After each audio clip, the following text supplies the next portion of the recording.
like we were speaking about Gnabry, innit? And his moustache. Just earlier, you know, he's a football player that plays for Bayern Munich in Germany, and Big Wahala was saying, "Oh man, I don't like his moustache," or something. What's going on with his moustache? Yeah, and I said, "Well, I quite like his moustache actually. His moustache looks nice on him, you know. Value your body, you know. You are a specimen of a black man, of a young black man." And hold on, wait. Let me just add some homoerotic music to the podcast. Okay, continue. Yeah. So That's the moustache he's got, though. yeah, I've got a moustache, innit? He's got a porn star moustache. Yeah.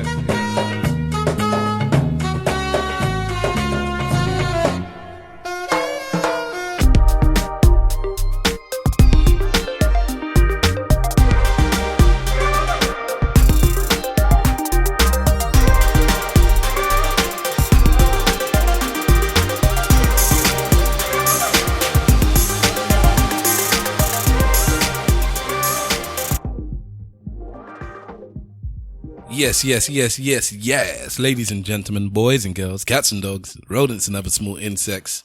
Welcome to the Eloquently Saying Nothing podcast. This is episode 266. Six. Don't say that 3 times. Six.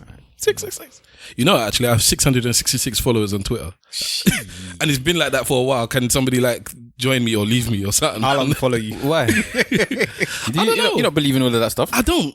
But yet still, because it's so ingrained in your head. The devil is a liar. Yeah, because it's so ingrained in your head, it's there. At ESN podcast on all your social medias. Hashtag ESN pod to start or join in the conversation.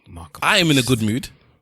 And I'm Stavros Boss. Get down. Can we discuss the fact that you're wearing a shirt with a pocket? I don't agree. You didn't give space for the get down, bruv.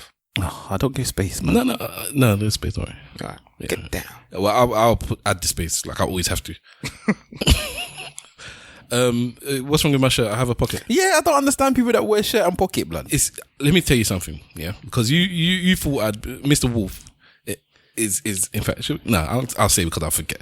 Mr. Wolf said it seems like you've come from somewhere. I said no, I just put it on. This was a gift to me by my wife and daughter for Father's Day. Oh wow! Yes, is that how she's putting you down? My wife, because and when today I said, you know what, let me dress how my wife likes me to dress, because I don't dress how she likes me to dress. Okay. I dress in quite casual, and what you might think is, especially with these new Yeye boys, they dress Yeye boys. Look at this guy, tight clothes, and no, my wife was, even if I was fit, that's not what she was. My wife wants me to dress like I've just come off the pub. Yeah, I know. She does. But she is a true African in the sense. That's what she, when she buys clothes for me, that's the clothes she buys. Always want you to wear the Jesus creepers. Which ones are those? The sandals, isn't it? Sandals, bruv.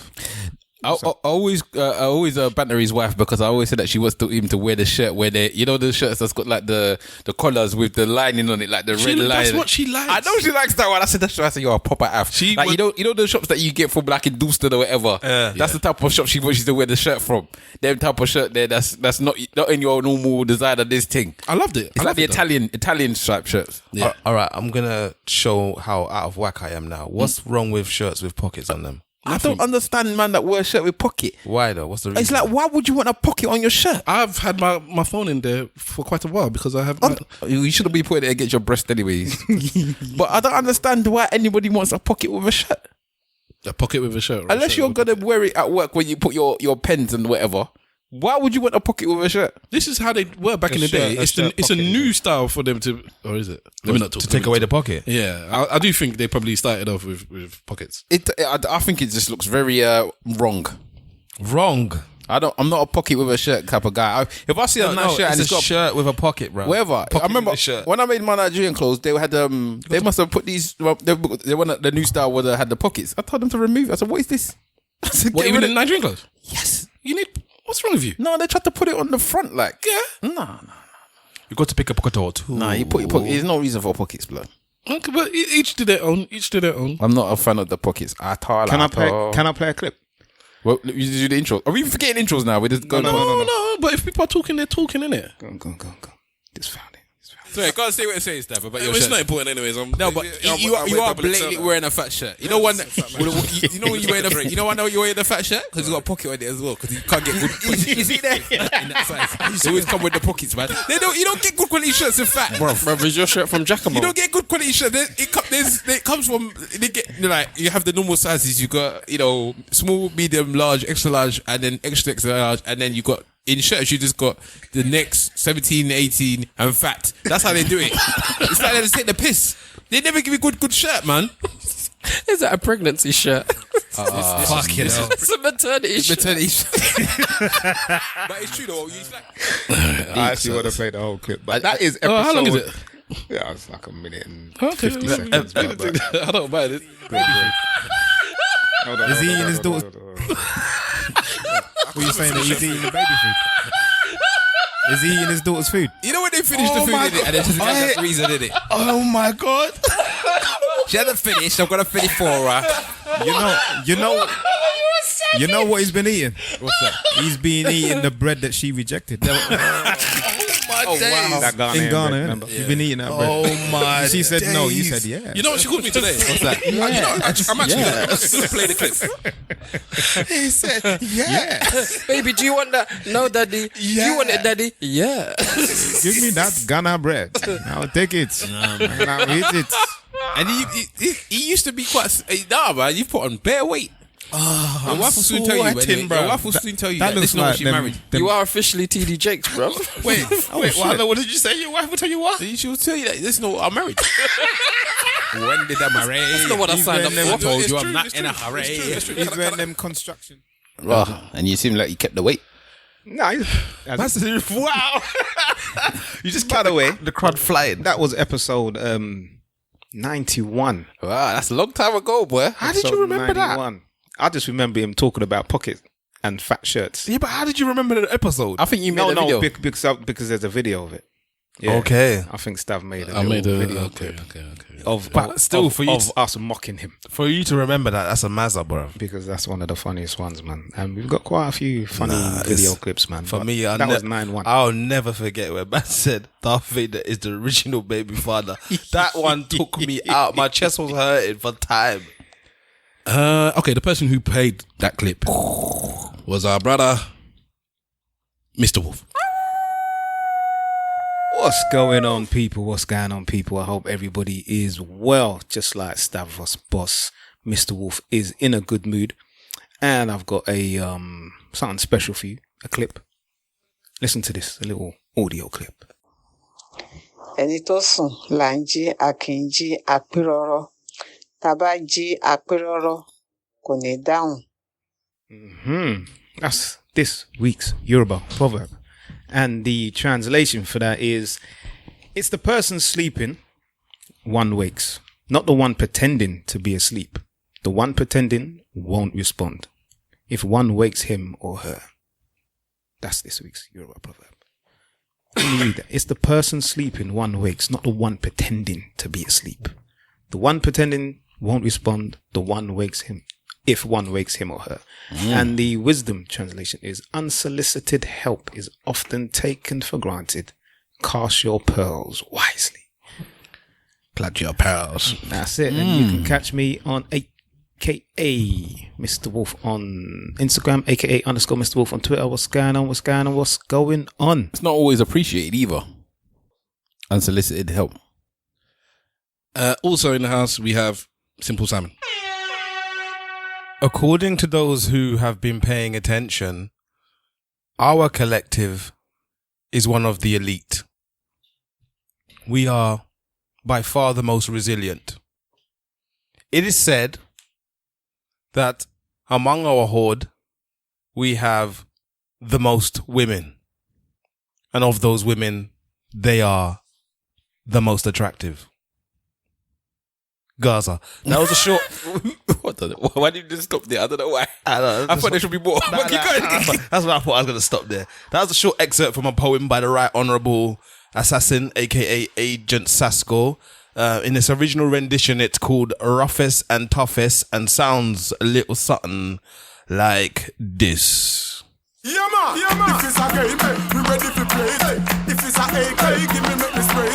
Give me a mic and make me DJ. I know me, and the people them say we are the roughest. Our style them are the Oh, you remember? If a girls we have the roughest. And our girls them are the roughest. Girls, we both sit up. Yes, we know them kill but not poke. Chase them for your beefy with success. Cause we shed no tears, no sweat. Gaza. I put that one out there to the man them. Still a little. We had a little activity this weekend. The bonds between us became stronger. And it became enshrined in history that we are an elite force. Wow. I think what I just got from this weekend is that my brother's a big gambler, man. What do you mean? He just kept on trying to bet everyone. He was a bit. I never realised He was a bit. He was a bit. He was like, what's wrong with this guy? I'll explain competitive momentarily. After you do your intro, Mr. Big. Oh, at Simple Simon FB on Twitter. I don't have Instagrams, Gaza. After you do your intro, Mr. Big, Wahala. Is that enough gap? At Big Wahala, Insta, Big Wahala, Twitter was good, people. It's good enough. It's good enough. I don't have to itch his space in there. All right, cool. Yeah, so, okay. So, do you want to tell us what we did this weekend, Mr. Wolf? Yeah, it was my birthday month last month.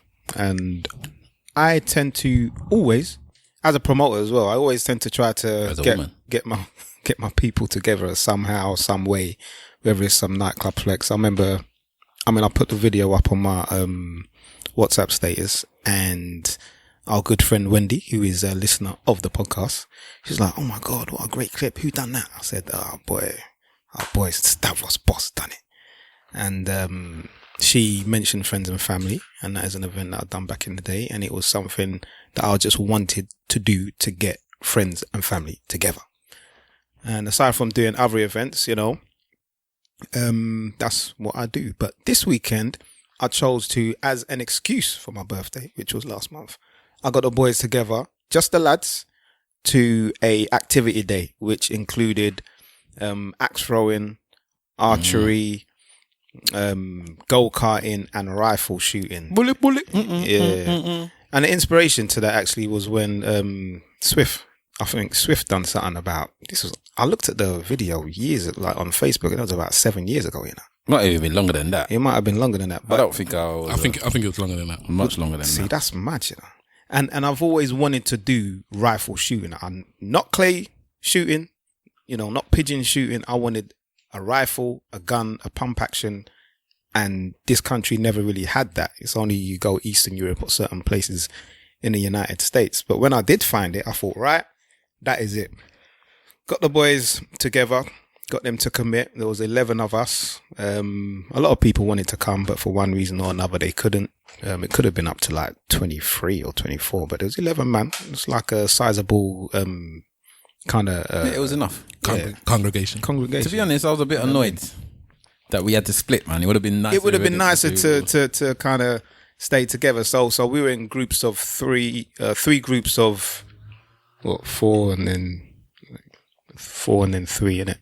And we were, we had an amazing time. I mean, we've been locked down for so long, and I had the most laughs and the most fun since that night out in Cuba. Which one?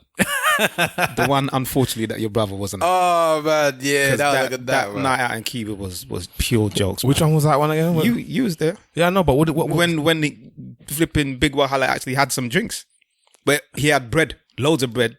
Don't hate because I keep telling you that, and he didn't get drunk. I tell you, I don't get drunk. I mean, how much drink did you have? He had quite a bit, bruv. I had enough. Nah, I wouldn't say he had that much.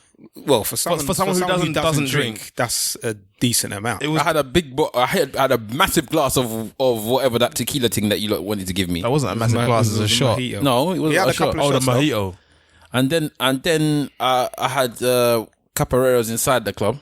About 2 or 3. I was going to ask why you were drinking. I forgetting is your stag day. Yeah, and these lot kept on going on and on. So I said, Did we keep going on and on? Yeah, everyone kept on going on. And you have to give drink. You have to do blah blah blah. So I said, all right, fine. So if individually people are coming up to him and telling him stuff, it might not seem like you might have mentioned it once to him, but then everybody else might have mentioned it once, and then so to him it's like everybody's going on. But so it's a small group, innit? So I thought this group is smaller than everyone else. Yeah. So I thought, why not? I need man I trust. I don't trust the other man. I don't trust the other man. I see. Okay. So I said, all right, you know, we'll just because you think because I already know I'm not gonna get drunk. You know, I'm not.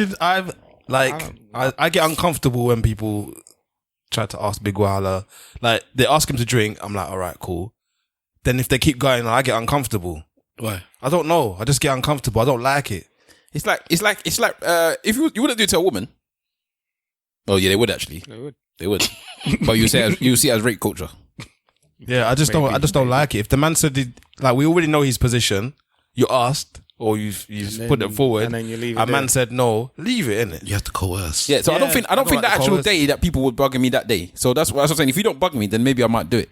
But I think we was doing it because we was in that bar, in that football bar. The football bar, yeah. And it was just like, we'll do it for the whatever. So I said, all right, I'd have one whatever. And then I signed a one Liverpool shirt there. I remember. You get me? But no, man, yesterday, I mean, we're recording on a Sunday and we went down there on Saturday morning. Got there for about 10:30, left there around about 3:34.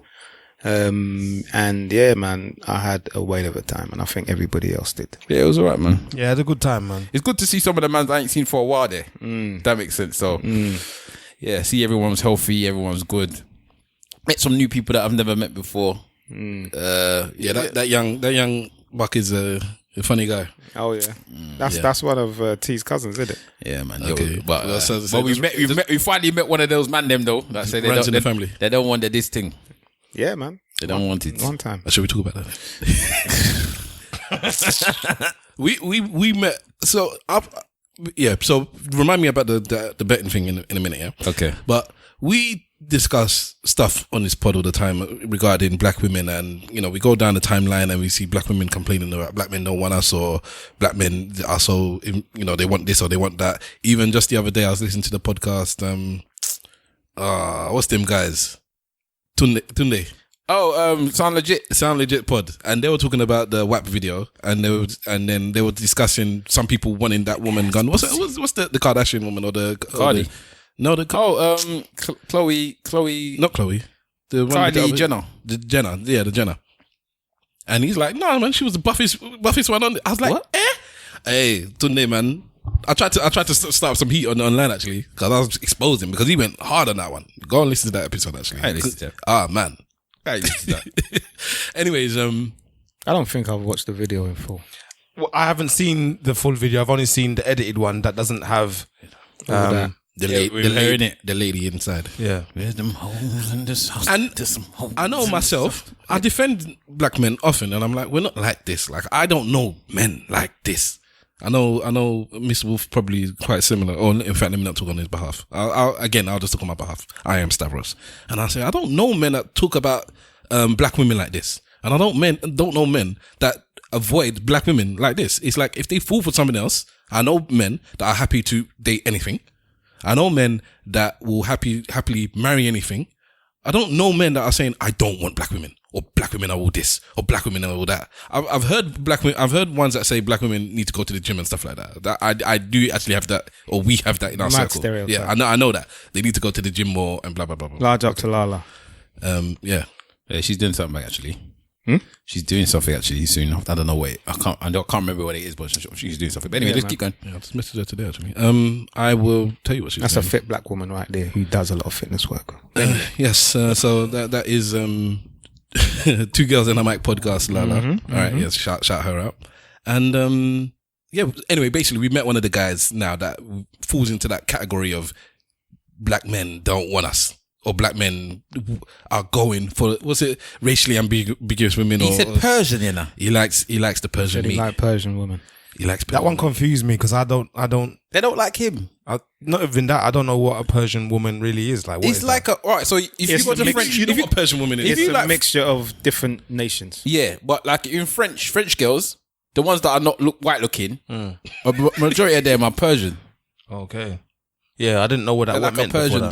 They're like more Persian type thing. No, I genuinely didn't know what it meant. Them like I don't know, like what's his name? The Kardashians could pass for Persian. Yeah, potentially. What's his name that plays for Real Madrid? They're Eastern European, bro. Yes, but if they were to tell you I've got Persian meat inside me, you wouldn't argue with them. What's that man that plays for Real Madrid? The one that's wavy, the striker. Oh, Benzema. Benzema's like a Persian man. Them man, he's North African as well. Yeah, them man are like Persian type thing. That's what they will classify them as, like them type of like Persian. One of my besties actually likes that kind of dude. I'm just saying he's a girl. And yeah, whenever I see a man like that, it's like that. Yeah, I know what you like. She actually has a type. I said, that's your type. She's like, how do you know? I said, I don't even know, because I've never even seen you go out with one. I just know that's your type. Them Edgware Road man. Yeah, exactly. Exactly.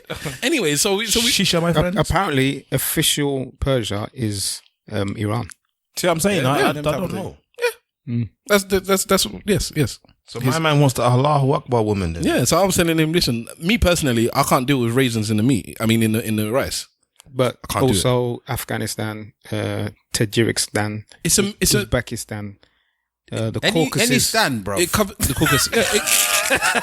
Any stand. It covers Turkey, a lot of ground. Iraq, yeah. Historically, the Persian Gulf. Yeah. Historically, it covered a lot of ground. Arab states as well. Yeah, so for me, I'll just look at it as Arab. That's how I put it. Just to make it nice and easy, even though that's not what it is. It's Arab light. It doesn't mention any of the North African countries, though, does it? Of course it doesn't, because those are Africa, innit? And those are synonymous with black people, so of course it's not going to mention. But there's not enough Persian. Them man there, them Benzema man there, they're Persian, bro.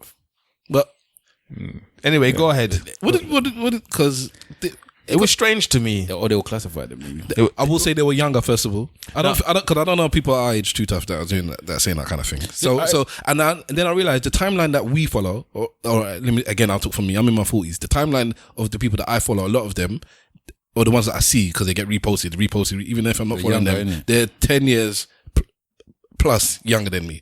So they were talking about I'm celebrating my 30th or when I get to my 30th, and I'm in my 40s. So obviously we're not in the same age. So the type of men they're complaining about, they're not talking about me or me or my age, because they're not looking at people my age. Yeah, it's not necessarily that demographic of people. So that's why I'm a bit like you, but then I go to the gym. Yeah. So remember when we had this discussion earlier, and I was saying to you, I hear it in the gym. These young boys say this nonsense in the gym, like when they're together. Like some of these young boys that's like all 19, 20, and I don't, they're black girls, blah, blah. And I'm just looking at them like these idiot boys. So there's a big chunk of them out there. No, I see them in the gym, but I'm one person that sees them in the gym. I can't talk for the rest of the world because I've seen 4 men in the gym, but I know 20 other men that will never say the same thing. But I know there's man out there that does it.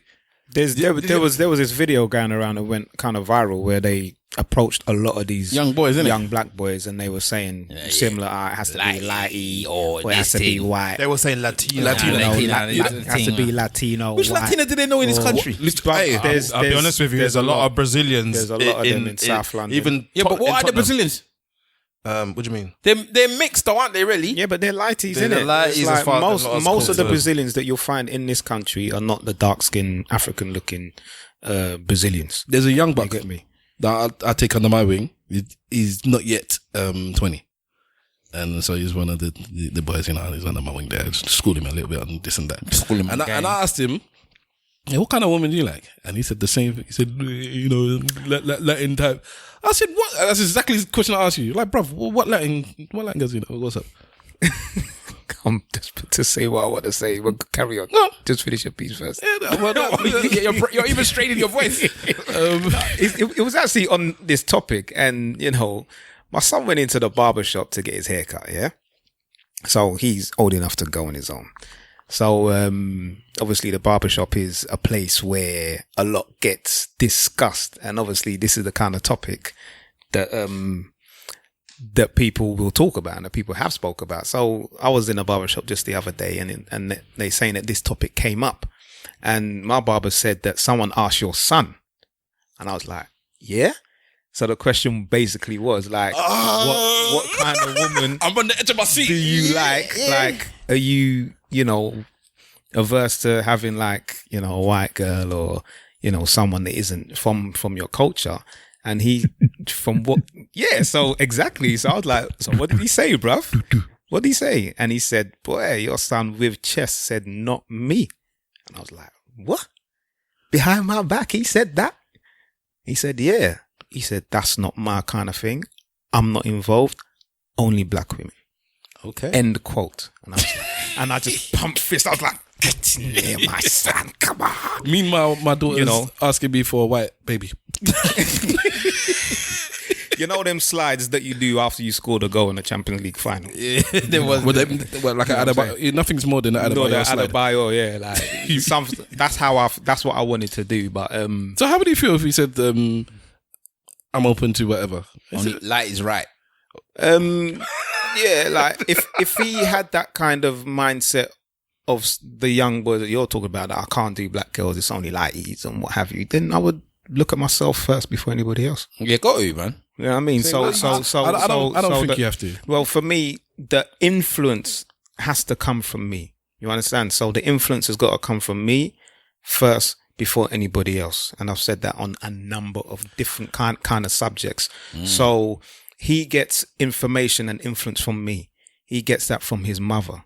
Do you understand? We kind of. I don't claim this one. Yeah, but that's fine. But this is. But it's there, isn't it? But this is how, because imagine your dad. You see your dad with your mum, and even though you're not with his mum, you don't see you jumping from person to person. Does he? But he might. You don't know what you're playing in the thing. He might not see you when you see that light skinned girl on the TV, and you're like, whoa. He might not notice that he's seen anything there. No, but the thing is that the Western. The Western, what's this term that they call now? I have to know what you're talking about first. You know, the way that they see beauty. The Western aesthetic, the beauty aesthetic. Right. So that is pumped in our face constantly every single day. Yeah. You know, that white is right, straight hair is the way, you know, bleach your skin even. You know, you'll go everywhere and you see certain women and men that are bleached because they don't really feel their own appearance and their own skin tone. So that is seen, whether it's in newspapers, whether it's in magazines, whether it's online, whether it's on TV, whether it's on billboards. It's seen. It's all kind of subtle in a certain way. And it's for you to battle that. Right. So where I know that he's gonna, and my daughter's gonna encounter that, what I'm saying is that it's very important that I am the first person, or my influence is stronger than that of what they get outside. So my influence on him and my daughter is very strong. I hope so anyway. From what I can see, it is quite strong. And I'm not about that personally. If that household wants to do it, if that woman wants to do it, then that's fine. But me personally, I have actually voiced it and said, nope, only black women. I want my woman or my next woman to look like your mother even. Do you understand? I want her to be black. But don't let anybody hear that. Huh? Yep. Rephrase it. I hear you. Just rephrase yeah. I know what you're saying. Before the next one hears it, you say, what? You wanted me to look like who? Go on. The question I was asking with regards to, in fact, you want to finish saying about what you're talking about with the basically I asked him, do you know any? He's like, no. So what are you talking about then, bro? It's the television. What? Exactly. He doesn't know any Latin women. The television. He doesn't know any. He said he wants a Latin type woman. I said, do you know any? But he doesn't know any. Yeah, you don't know any. You know what pisses me off about this Latin behavior thing? Yeah. You know what pisses me off? People that will be telling you that they don't want black girls because they're too much trouble, right? The same trouble that you think black girls are giving you. When it's Latina, it's passionate. They're passionate. When they try to stab me, it's passionate. But when a black girl wants to stab you, they're mad. This is nonsense. I haven't got time for them. And the brother from the weekend, not to like dump him in it, nobody knows who he is, but he did say that the women are a bit problematic for him. They're a bit too much drama. And he's the common denominator. And that's an issue that we all have a problem with, because I know some of my brethrens, some of my friends, associates, that are with white women, that have been married to white women, and they've had a similar type of problem. They've been kicked out of yards, same way. They've had the police called on them. They've had all these issues. Shout out Meg Thee Stallion, blood. That's what I'm saying. They have all these issues that when it comes to black women, it is a black woman thing, and white women are supposed to be more subservient. You know what I mean? I'm not buying that nonsense rhetoric, and when I do hear it in places like the barbershop, I'm shutting it down. This guy, I don't know if we're gonna get to this topic, but that's going off about what you just said. That Meg Thee Stallion thing is a massive thing, you know, because I don't know if you watched the video that she said that she done a couple of days ago. So Meg Thee Stallion has finally come out now and said that Tory Lanez shot her, basically, yeah. Okay. And she said the reason why, because originally when she got shot, they said that the reason why she didn't get shot is because she didn't. Sorry, the reason why at the beginning they weren't saying that she was getting shot is because she said she hurt her foot on some glass. Right? So people were like, okay. And then it came out that there was a shooting. So it just came out because there was a witness and they said, nah, this is a shooting. It's different. It's not no glass thing. So she hadn't really come out openly and said that Tory Lanez was shot her until recently today. I mean, a couple of days ago and said it. And she said the reason why she didn't tell the police that Tory Lanez shot her at the time is because... looking at the food like I was looking at one pastry, anyhow. And guess who? The one with the shirt. He went to buy it and then he just looked at it like it was so bad. But anyway. You look good though. You can dip that in some coffee or something. So then, unfortunately, she said that she couldn't tell the police, or she wouldn't tell the police at the time, not just to protect herself. Not just to protect Tory Lanez, because she was thinking if there's a gun in the car, she don't know what's going to happen. But also to protect everyone else in the car, because she wasn't scared of telling the police that there's a gun in the car, because she wasn't sure whether or not they might do something to all of them. Right. But the first instinct in this woman's mind is after he was shot was still to protect the black man and their friends. I'm not having that. Why? She said all of them. Yeah, exactly. It's not including him. I'm not having that. Okay, I don't ask you to. I'm telling you. So that's not what she said though. So don't put people are pushing that on her. That is not what she said. She said all of them. Yes, and I said all of them. So what are you not having? It's got nothing to do. If there could have been no man in the car, she still would have done the same thing. It had nothing to do with protecting black men. So I said all of them. No, you said protect the black man. Her first thought was to protect the black man. And then what did I say after that? It's got nothing to do with manning. Why are you adding gender to it? Because he's also here these days. He's not the one that shot. Can somebody back me up? No, he's made a point. The point is, I'm not. I heard his point, but I also said the rest of them. Yeah, but you I sectioned him out. Yes, because he's still the one that shot her. No. Yeah, but sectioning him out doesn't make any difference in this situation. Well, there was 2 men in the car, so she backed up 2 men, not just him. Then what? How many people in the car? There was 4 of them in the car. The driver, Tory Lanez, her friend, and her. All right. So 2 guys and 2 men. Yeah, 2 guys and 2 women. What she did. 2 guys and 2 men. Yes. Let's start off with the bastard first. The bastard is a bastard. Tory Lanez is a bastard. What he did is a madness. Apparently, they were having an argument. There were a few blocks from where she was staying at her hotel, whatever it is. She decided to get out and walk because the argument was that much. He was bothering her that much. She's like, I'm done with this. I'm going. She got out of the car, started walking. The man took his pistol and then shot her. Twice, I think, in both. It's like shooting. I think he's shooting at the floor like a dickhead. He hit her.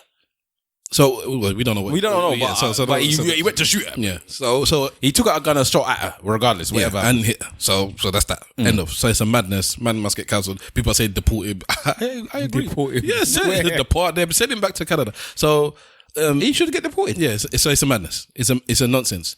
But I don't like the idea of then changing the narrative or adding our own spice on top of it. We don't need to put our own Maggie on the rice. What, to say that she's protecting black? Yeah, what she did, what she said was that the police came, and because she feared for her life and for everybody else, there's a gun in the car. The minute I tell a policeman that 4 black people have a gun in the car, who knows what he might have shot all of us. But why did she continue to say that?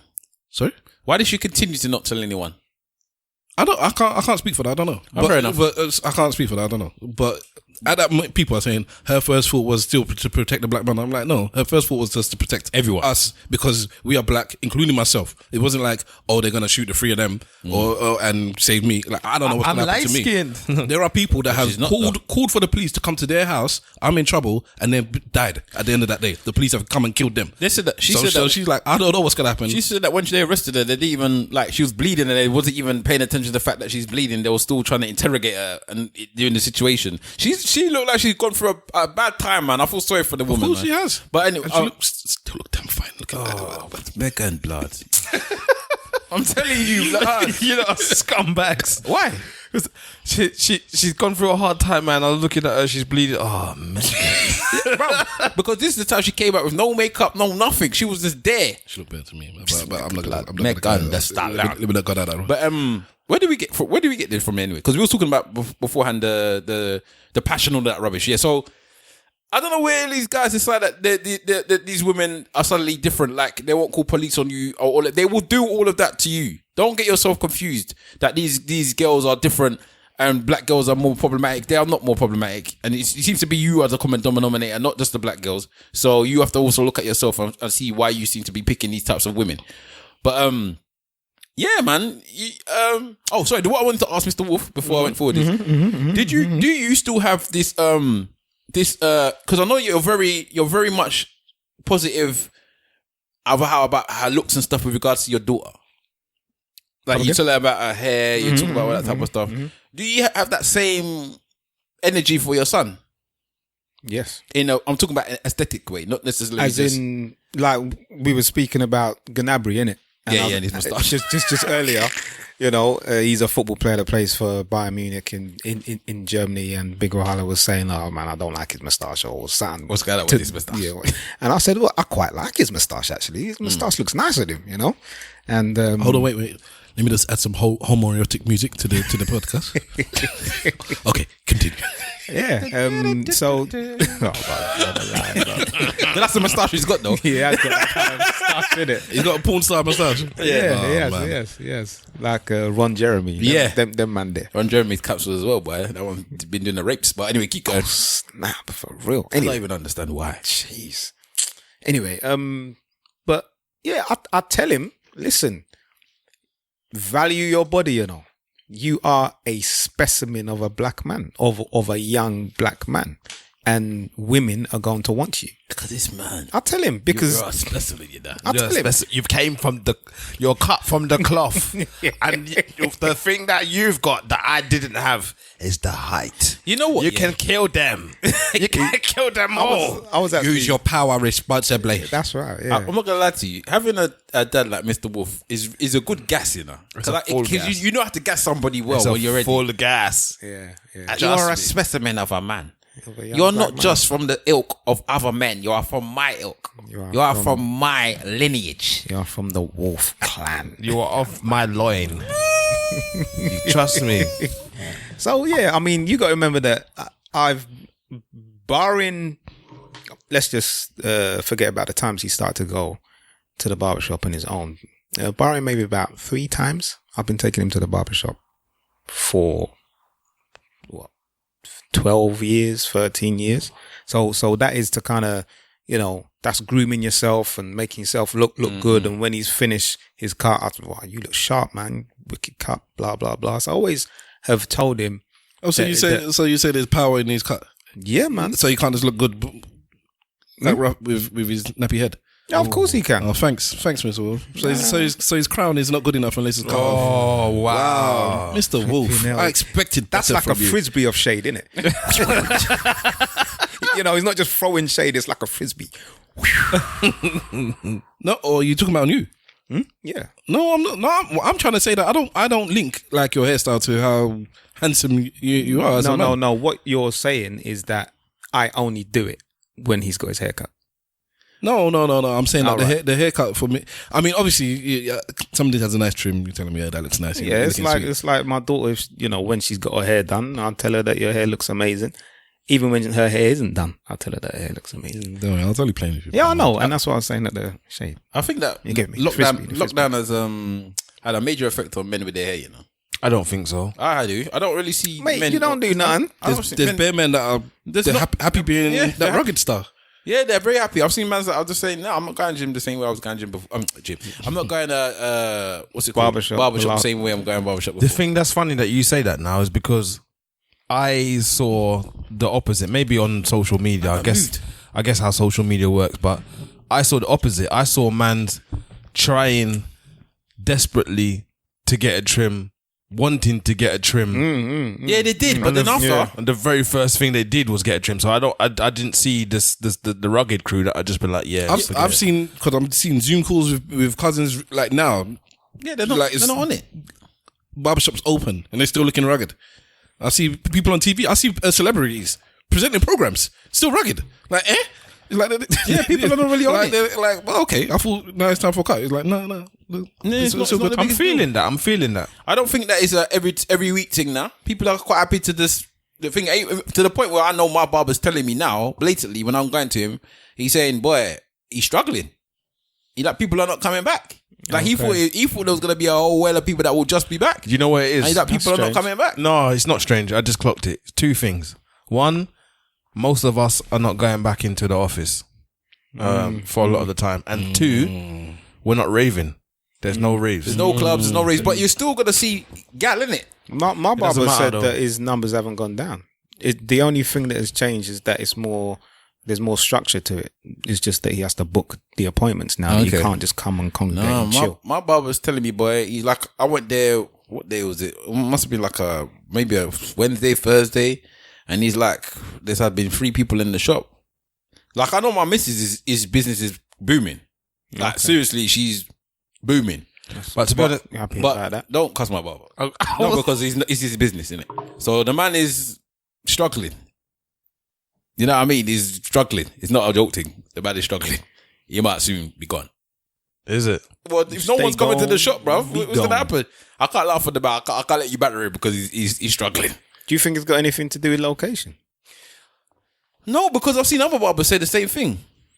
I don't know, because in South, I see the barbers.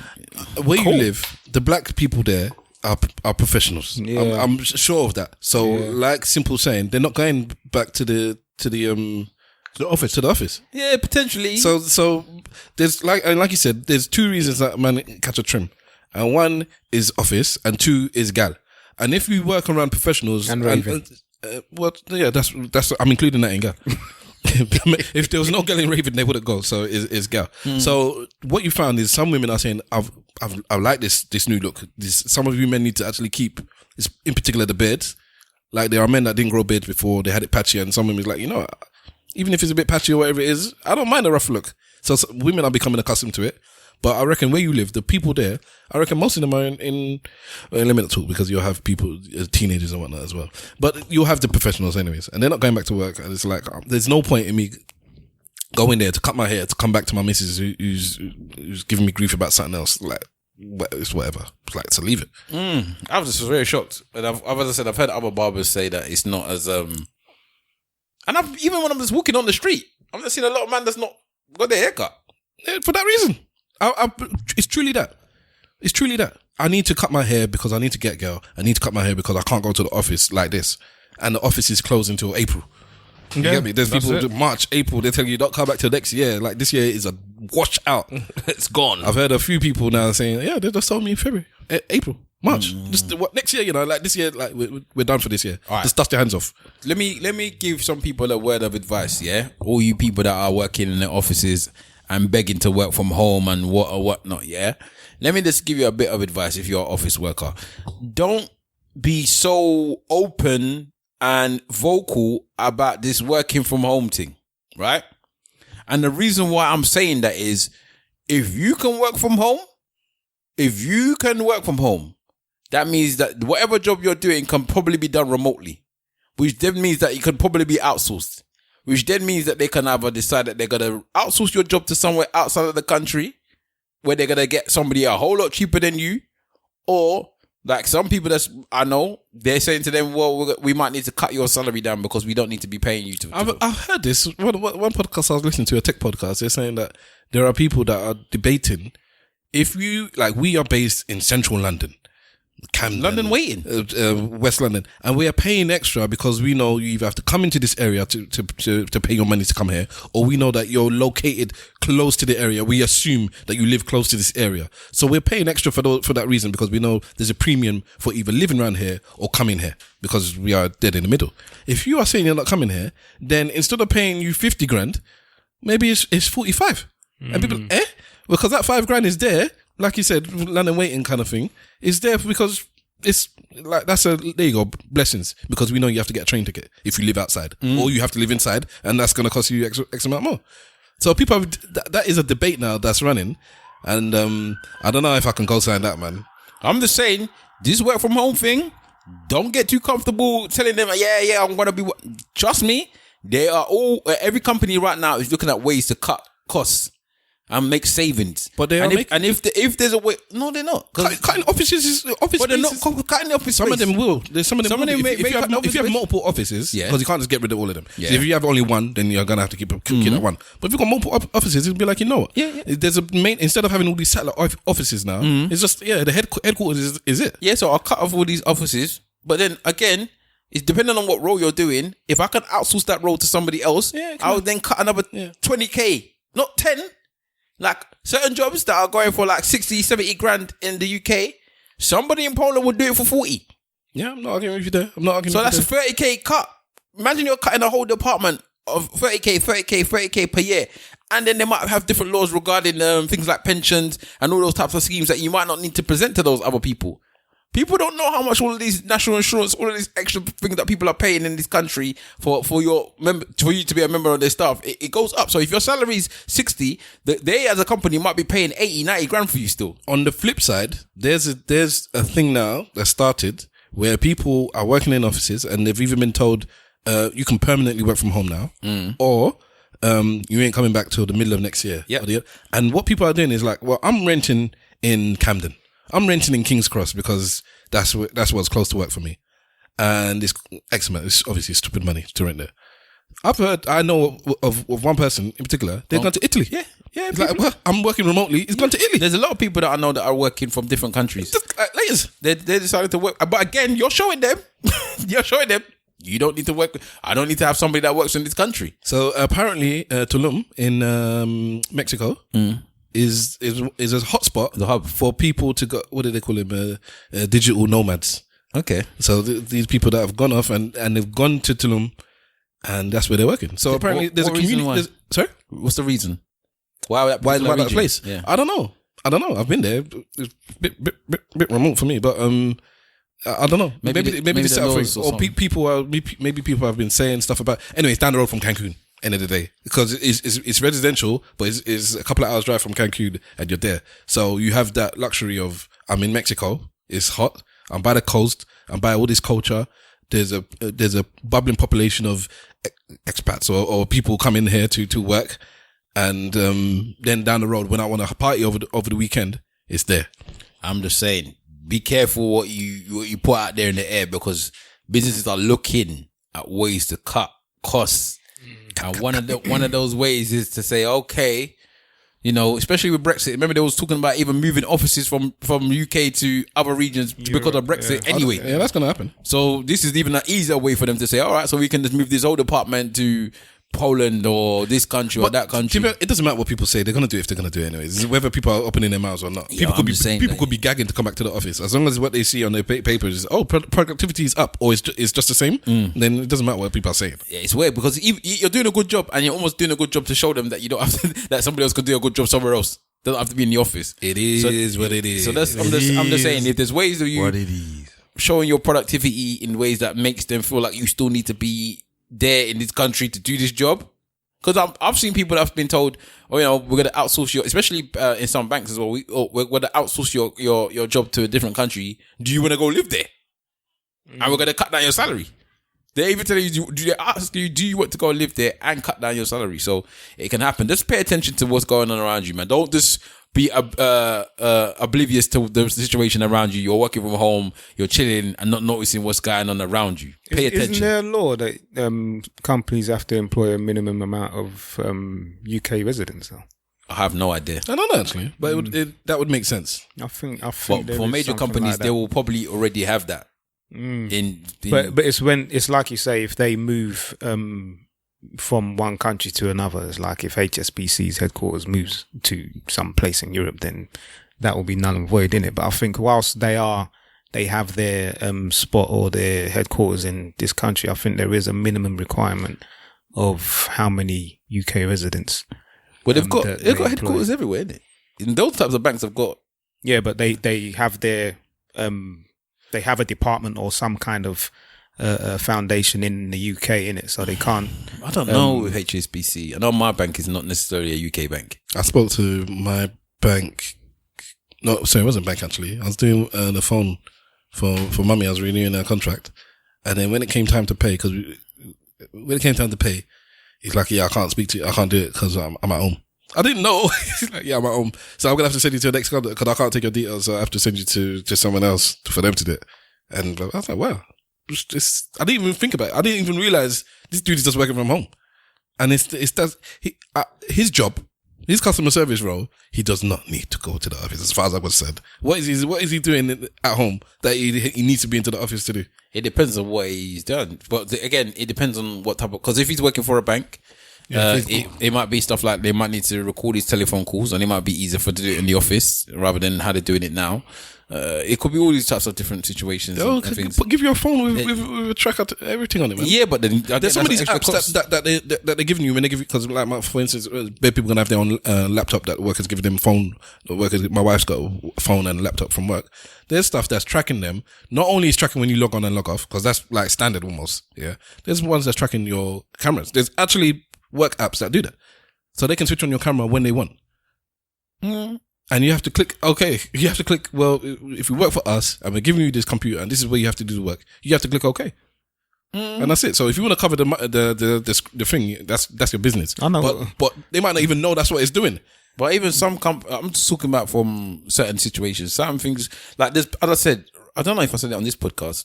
Maybe I did. I can't remember now. Which other podcast would it have been? Or I might have just been outside. But there's people are bending a lot of rules at the moment, especially in banking. In what sense? Because there's, like in banking, traders are not supposed to be working from home. It's just not allowed. Why? Because I could just call you and tell you, blah, blah, this thing's going on tomorrow. Like I could be in my house, call Stav and say, look, yeah, we're going to do this trade in my bank. What you lot doing in your bank? All of that is illegal trading, I could do that. No, you can't. Do that in the office. No, you can't. Why not? Because everything's recorded. Your phones are not even allowed to be put. You're not even allowed to take out your mobile phone in the banking trading floor. Okay. And every mobile phone that you have is going to be a work one that's going to be traced. You're not even allowed to make messages. Okay, I didn't know. So, and they've got people looking, cameras looking to see what you're doing. Every transaction that goes through your messaging will go through something that will be tracked. So no, you're not supposed to. You can't really do that. Shows my lack of knowledge. I didn't know. I know enough people that switch on their, just to change it a bit, just to switch on their laptop in the morning and go back to bed. Of course. There's people that are going to do that. And just put your Skype on busy or whatever it is. But I think overall, most people are working harder. Yeah, probably. Less. Potentially, I'll say that. Or harder or longer. Longer, I'll say. Did you work from home at any time? Yeah. At any stage? And how did you feel in terms of your work load in comparison to the office? I almost started doing a different role. So I ended up doing more stuff that I wouldn't technically do necessarily if I was in the office. But I'm good at that, so it didn't really bother me that much. Did I work longer? Maybe. I'll say I worked longer. I started working extra hours anyway to match the role that we had to kind of match, which was a couple more hours than I would do normally.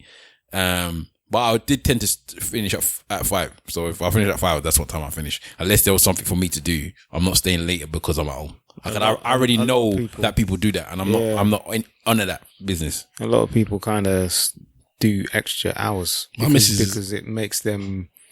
I don't know. They have. I don't know if it's like a conscious thing. Yeah, that you want to make sure that you make people look like I'm working. Make them think and know that I am doing the work that I'm asked. The reason why I'm a bit apprehensive from doing that is because I know the people that I work with will take full advantage of that and take the piss. Not my actual, like my bosses or anything like that. I'm talking about the people that I provide the service to, because they're those type of people.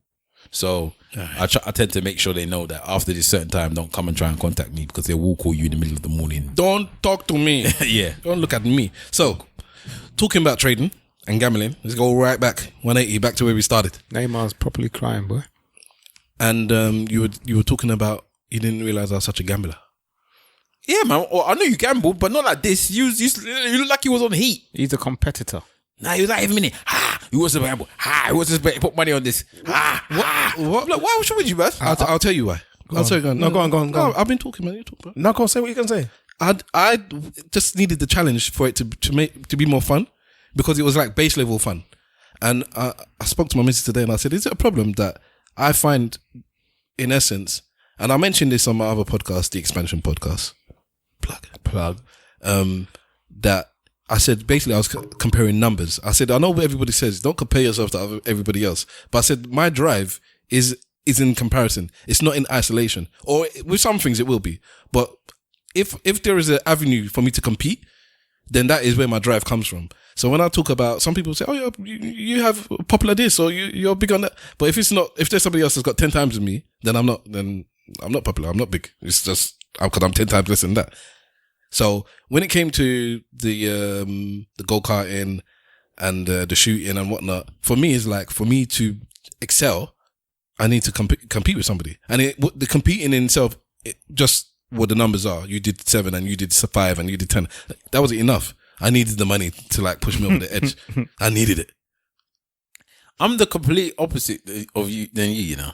I just don't care. If we had put money on the shooting, I guarantee you I would have got a better score. Yeah, but it's like I don't care if I'd win. It's like in those types of situations. That's what would have made me care. Yeah, but I don't understand. For me, it's like unless there's something that I need, because even the money I don't necessarily need it. So it's not pushing me. I don't need the money. It's not pushing me in that way either. So I'm just like, I just want to go and enjoy myself and do what I want. Everything I want to do is whenever anything involves me, it's just I want to do what I want.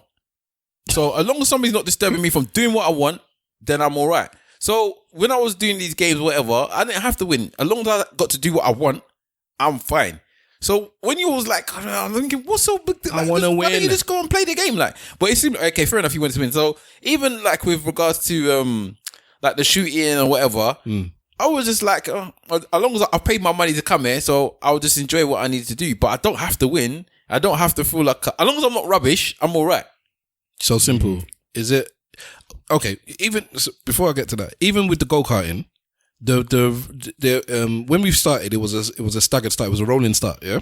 So everybody got individually rolling. There was no everybody starts at the same time and then you do 10 laps. It was just we driving for 20 minutes or whatever it was, and then whatever. So they let people out staggered. So I got to a point where when I went out, the people that were faster than me it's gone, and the people that were behind me couldn't catch up. So I had this big space in the middle where I couldn't see anyone in front of me. I couldn't see anyone behind me.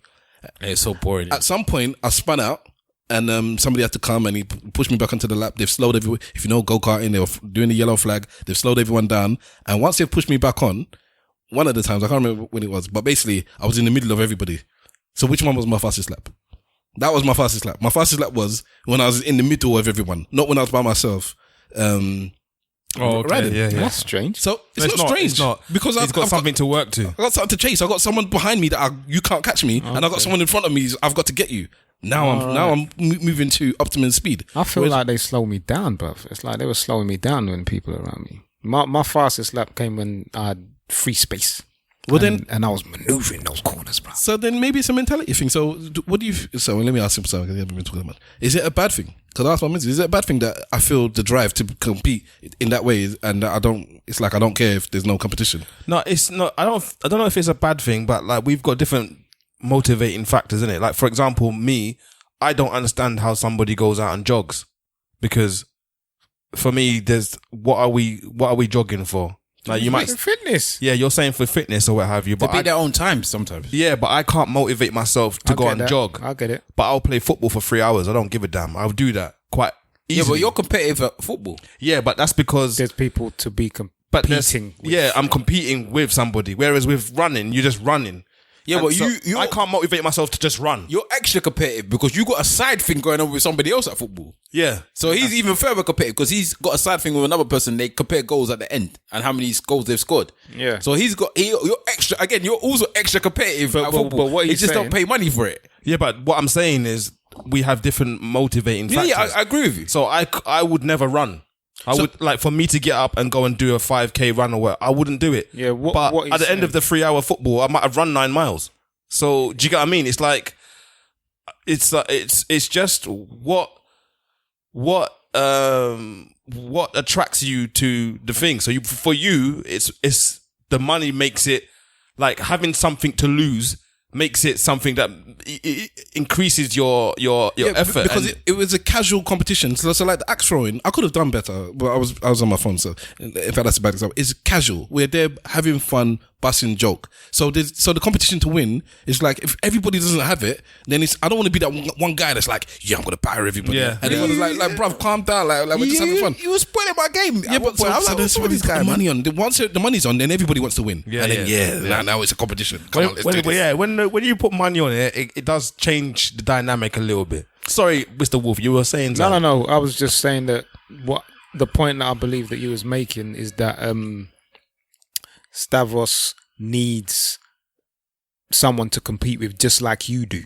Yeah. You get me? And when it comes to the jogging aspect, there's no one that you're competing with. Yeah. So whether that he's competitive or not, it's like if you can't compete against yourself, basically. So what's your thing then? What's the thing that make you compete against people? Or what I compete with? Yeah.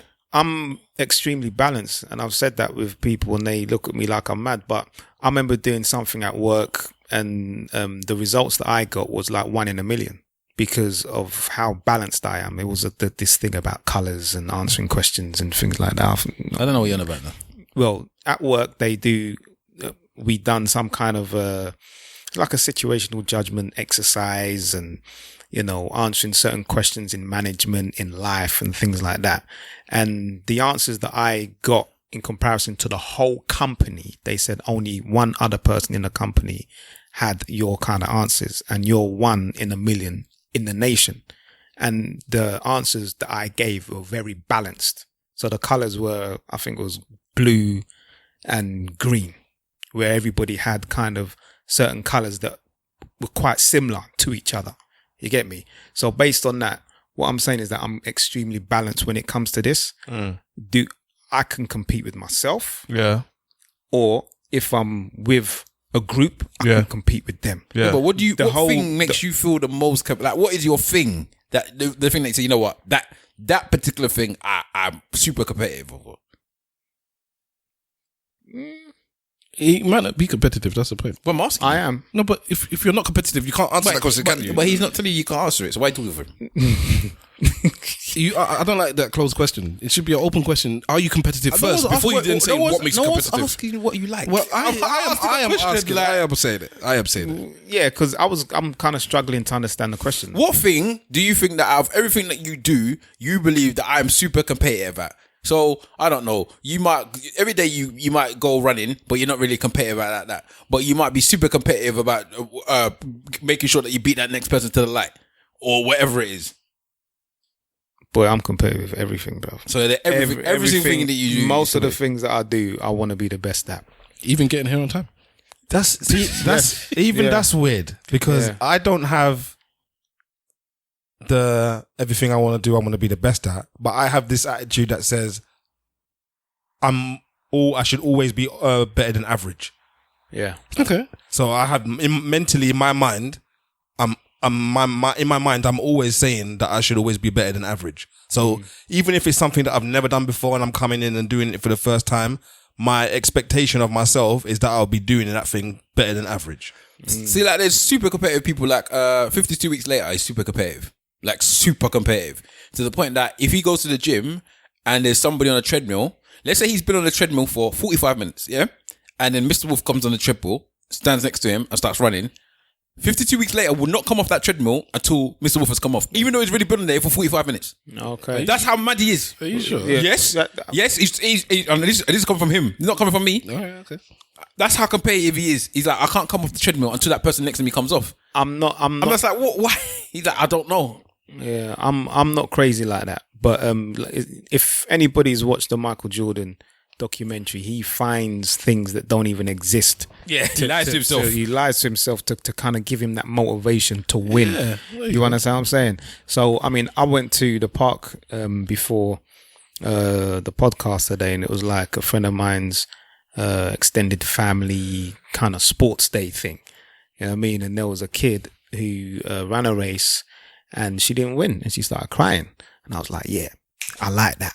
Because she wants to win at all costs. She wants to win. She's upset that she didn't win. And the person was saying, no, but she's just a kid. I said, nah. You got to push that. You got to channel that. She is going to be an athlete. She's going to win Olympic medal. She's going to do this. She's going to do that. But the idea that she didn't win and she wasn't happy that she didn't win, I like that. So especially in someone so young. You're the type of person that it's not about the competing. It's about winning. So if your child was going out and they were having fun, doing a race, they were just running around in circles having fun, but they weren't looking like they was competing, that would frustrate you. I would not want to take away the enjoyment from a child, but if I can see the child is, if it is, because that might not be how that person is, innit? So I don't want to force something onto them, but if I can see that they're competitive, I'm looking to channel that. Now the question I'm asking you is, will it frustrate you? So you see, I see. So not necessarily that you're gonna tell them, you go run, but will it frustrate you to see your child? You know, you're in a race and your child's just there, twiddling their thumbs, not really focused on the race. They run and everything, but they're running for jokes. They're not running because they want to win. Maybe a little bit. Okay. If I'm being honest, yeah. Would you? What about you, Stav? Yeah, I don't know, but I guess it depends on what it is. Like, I know that I'm not fast, so I'm not expecting my spawn to be fast. When's the last time you ran a race? Maybe there's. You don't, bruv. I would have been probably, when I say school, I don't mean secondary. So I didn't even do PE, you know. That's what you didn't do. You didn't run the PE. No, he said race. I don't race. Okay. Let me then just touch on this a little bit. It's like you really don't know whether you're fast or not, bruv. Because you haven't ran in such a long time, and I'm not trying to throw a frisbee shade on you or nothing like that. No, so your daughter, because you just said that I'm not fast, so I don't really expect her. Yeah, but she could be fast, bruv, and that could be from your gene. I'm not taking away the fact that she could be fast. He's asking a specific question. I'm trying to say that maybe, and it's just a maybe. Maybe I might be like that. Are you frustrated? But I don't think it would be with racing because, fine, I don't see myself as a runner. I'm not competitive in running because I don't see myself as fast. So that wouldn't be an area where it would be. Maybe if I was good at something or probably more what you're saying, if they're good at something and I see that they're not trying, I think it would be more like not trying as opposed to not succeeding. When you know that because they're good as well. I'll go back and I'll say a story. I said it a few years ago. There was, it's the first time I understood it's okay, you tried your best. Because I never understood that before. Maybe down to my competitive side. If you didn't win, you flopped. And that was it for me. It's an on and off switch. There was no, it's okay. You tried your best. But your best wasn't good enough. So go and sit out in it. Go take a loser's medal. I don't believe in like runners up medals and all that. But my niece, who at the time was about 10, 11. So this would have been about over 10 years ago. And she did martial arts. I can't remember which martial arts it was. But let's say it was karate. And she was going for her belt. And for those of you who don't know, when you're going for your belts, it's not necessarily you're fighting people. There's like a routine, almost like a dance routine, but obviously it's with fighting moves. And you have to do this and you have to learn this and that. Katas. There you go. And this is how you get your belt. Yeah? What's it called? Katas. Okay. So we were there. We were watching her do her thing. And I could see this girl was trying, but she couldn't remember the certain moves. And you could see how vexed she was with herself at flopping whatever movie it was she was trying to do. Me looking on, I don't know what she's saying, but I could see that she's vexed. I could see she made a mistake because she was vexed. And then anyways, whatever happened. And I said, wow. So they said, she didn't get her belt. And it's the first time, because I still felt proud. I said, the girl tried. She didn't succeed, but she tried. And that's the first time I would have been in my 20s, and I said, I finally get you tried your best. I'm proud of you because I was proud of her, even though she didn't win. So it would be the same thing on the flip side. You can do better than that. You just didn't try. So maybe I'd be upset. You might be frustrated in those potentially. What about you, Simple? What if they didn't achieve it or they didn't? No, just something that you could see that you're competitive over. I used the race thing for Mr. Wolf because you were speaking about this young girl. Yeah. But it could be anything that, I don't know. There's something that you feel like your child could be competitive about and they're just taking it for granted. So I don't know. Or maybe it's just everything in life. They seem to be more happy enjoying themselves and being competitive at it. Things that's competitive. Yeah. For me, don't get me wrong. I understand the value of competition and I understand the value of the traits that go with being competitive. But I try my best not to put myself onto my children, if that makes sense. So if my child is happy doing something and they don't have the competitive spirit that I have, I don't necessarily see it as a bad thing. I don't get frustrated by it because it's their life, it's not me. So that's kind of how I look at that. Fair enough. It's like my brethren's son, he's like a genius in maths. You get me? It's like he's so good. It's like he teaches his older sister maths classes. Like she doesn't get it as much as he does, and he's like 2 or 3 years younger, And he says that he doesn't try as much as he should do because if he did, then he wouldn't just be 2 years ahead. He will be like maybe 5 or 6 and maybe taking GCSE maths at the age of like 11. You get me? So when it comes to seeing potential in people, not just family or children, personally, I would get frustrated and I will try my best to try to. Sorry, so who said they doesn't try? The 11-year-old. The 11-year-old said that he doesn't try. Well, the dad. Oh, the dad said saying, or the parents are saying that he doesn't. That it's hard to really push him to excel. You understand that you can see that he like maths though. he likes it. It's to him. It's just another subject. You get me? Yeah, so but you have to be careful though, because when you're good at something, it doesn't necessarily mean you like it. It just means that you're just good at it, and you can do that. He doesn't dislike it. Okay, I mean, he likes it enough to help his sister. They very often go hand in hand, though. They very often go hand in hand. But what I also do find is that when there is that sweet spot where you're really good at something, it comes very naturally to you, and as a result of that, you necessarily don't have the mentality to be pushing yourself because it just comes easy to you. So you don't. Well, some people don't even necessarily like the thing itself. They like what they receive from it. So people praising them about it, or stuff like that. They don't necessarily like doing this thing, but I get praised for doing it. So I'm going to continue to do it. So sometimes it's like that. It's like talent is. Someone said that talent is the thing that you can do the best at with the least amount of effort. Yeah, you get me. And I know a lot of people around me in my circle. You know, Stavros being one of them. Who even Simple Simon, Big Wahala, they're very talented in certain aspects, but I don't think that they push themselves enough to do certain things. You know, where's your book, bruv? What I'm supposed to have written? That's what I'm saying. It's like shit. Then you know, Simple Simon. You know, I know that he's a very good writer. Same thing with Stavros Boss. You know, they do things, but I do think that Big Wahala, good rap porn. I think that he,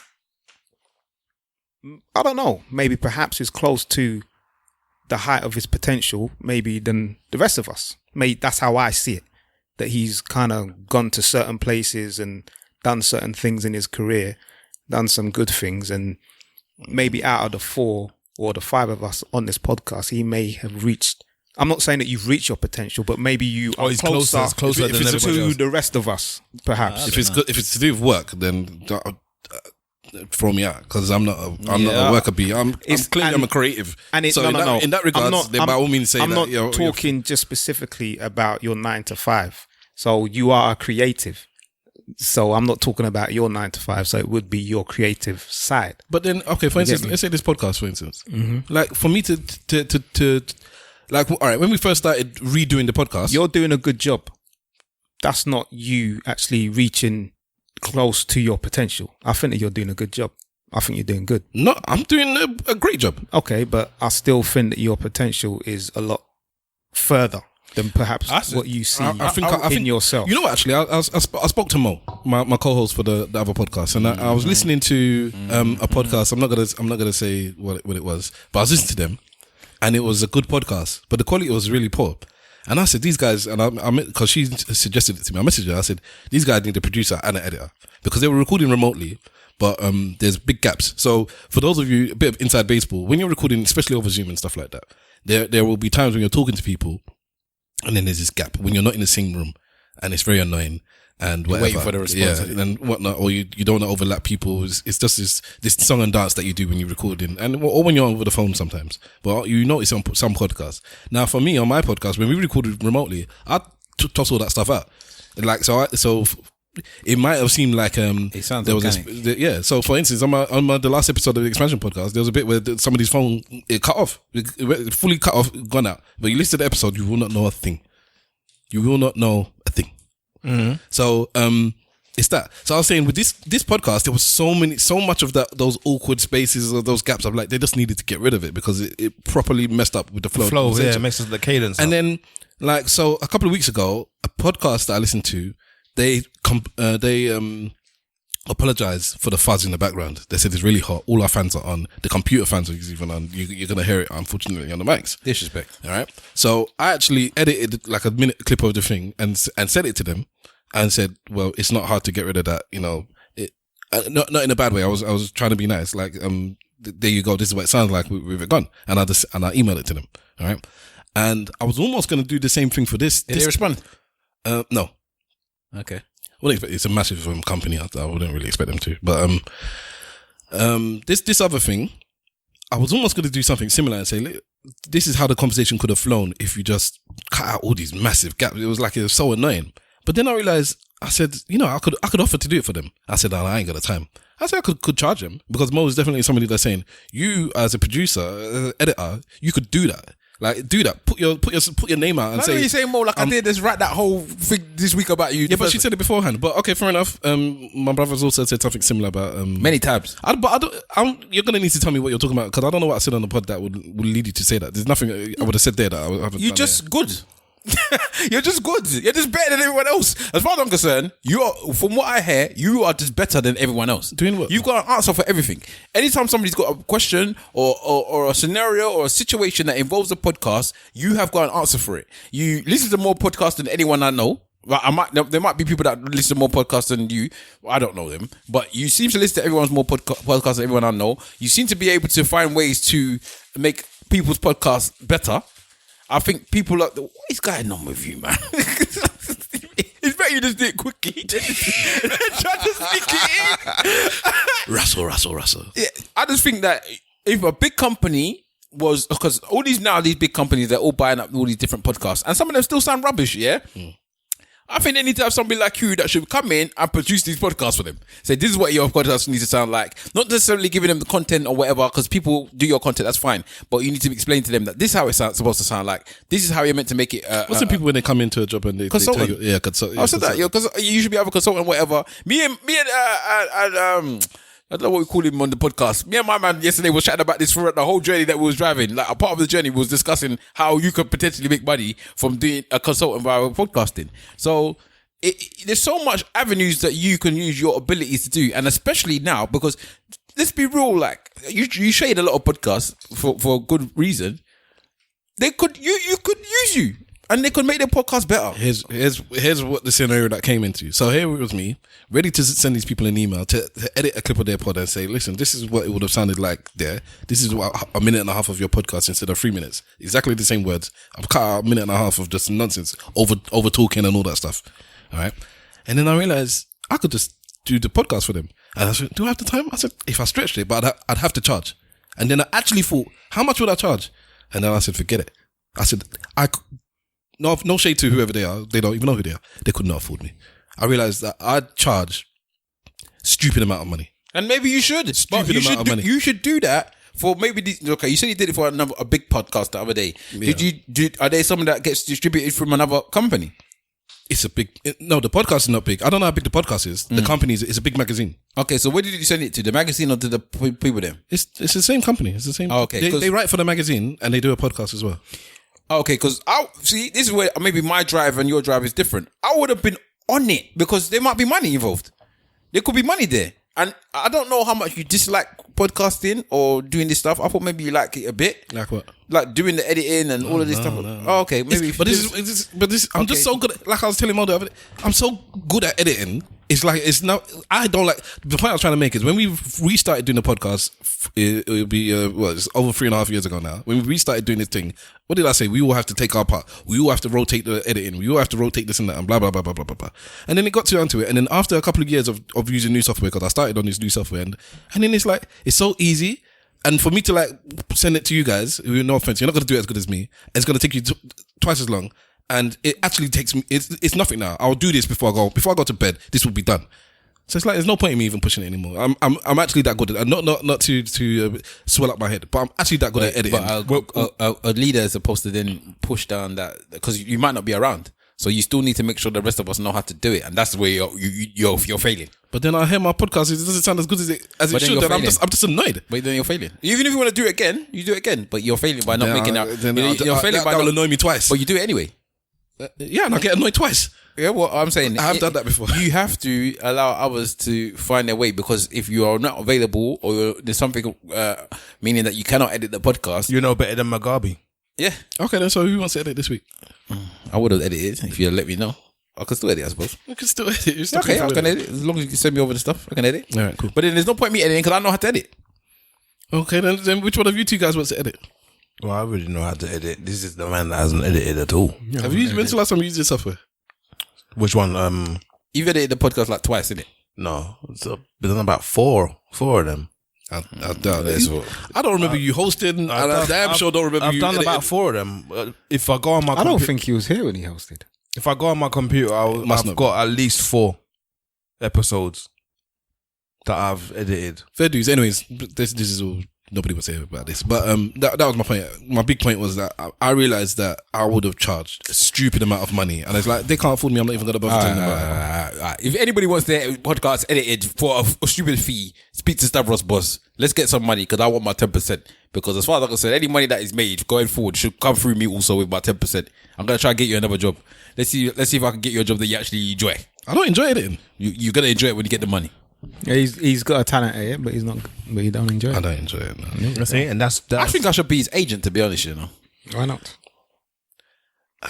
I'm not the seller, innit? I'm the. You know those artists that they're no good at promoting their art, and then they hook up with. So I guess it's the Dr. Dre, Jimmy Iovine situation. Yeah. You need one person that's the money person, and then the creative person is just let me be in my studio, I should be your agent, or let me be. Put me in front of the easel or put me in front of a computer and just let me do my work, and then there's somebody else out there. It's like breakdance. Yeah, I should be your agent. Breakdance. But the synergy that you and Mov got is very good. I enjoy it. But I shouldn't say on the podcast, I suppose. He's gonna message me and say, what is he gonna say? Well, as I said, you sound 20 times better than she does all the time, and it's very annoying. Well, it's me editing. Maybe I'm tinkering with her audio. I don't know. But you just sound like you're in the room, and she sounds like she's not in the room. That podcast, I'm not happy with the remote sound. I might have to just record in our yard or something, man, because I don't think it's like this. When I hear this, it sounds good. Like when I hear a podcast that sounds bad, I actually stop it, play ours, and be like, and then I go back to theirs. Honestly, I do that. That's how. But I can't do that. Expansion. That's your competitive streak. That's your competitiveness.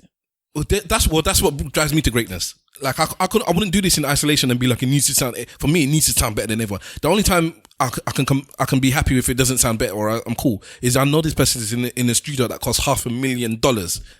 Yeah, I'm in a salon with mics that cost One-stop studio, fam.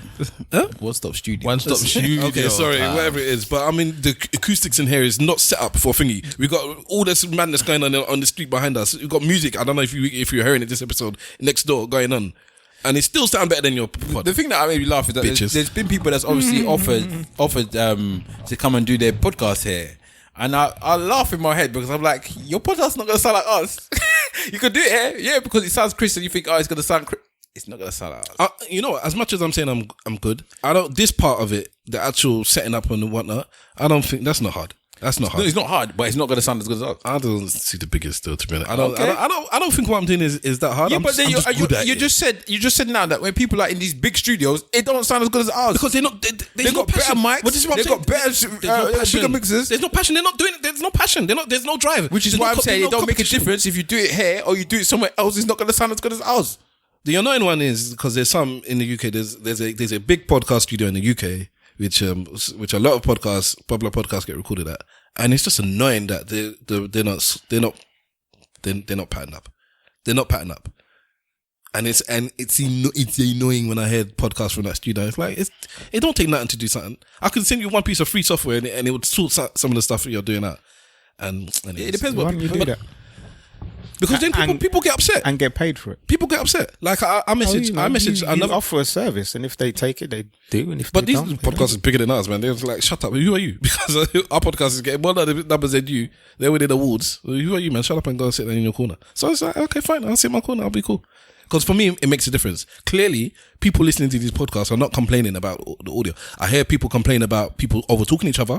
I hear people complain about people eating on the mic. I don't hear people complain about the quality of your podcast. How do you know they'll say that though? No, I read comments. I read comments either on YouTube or... I'm going back.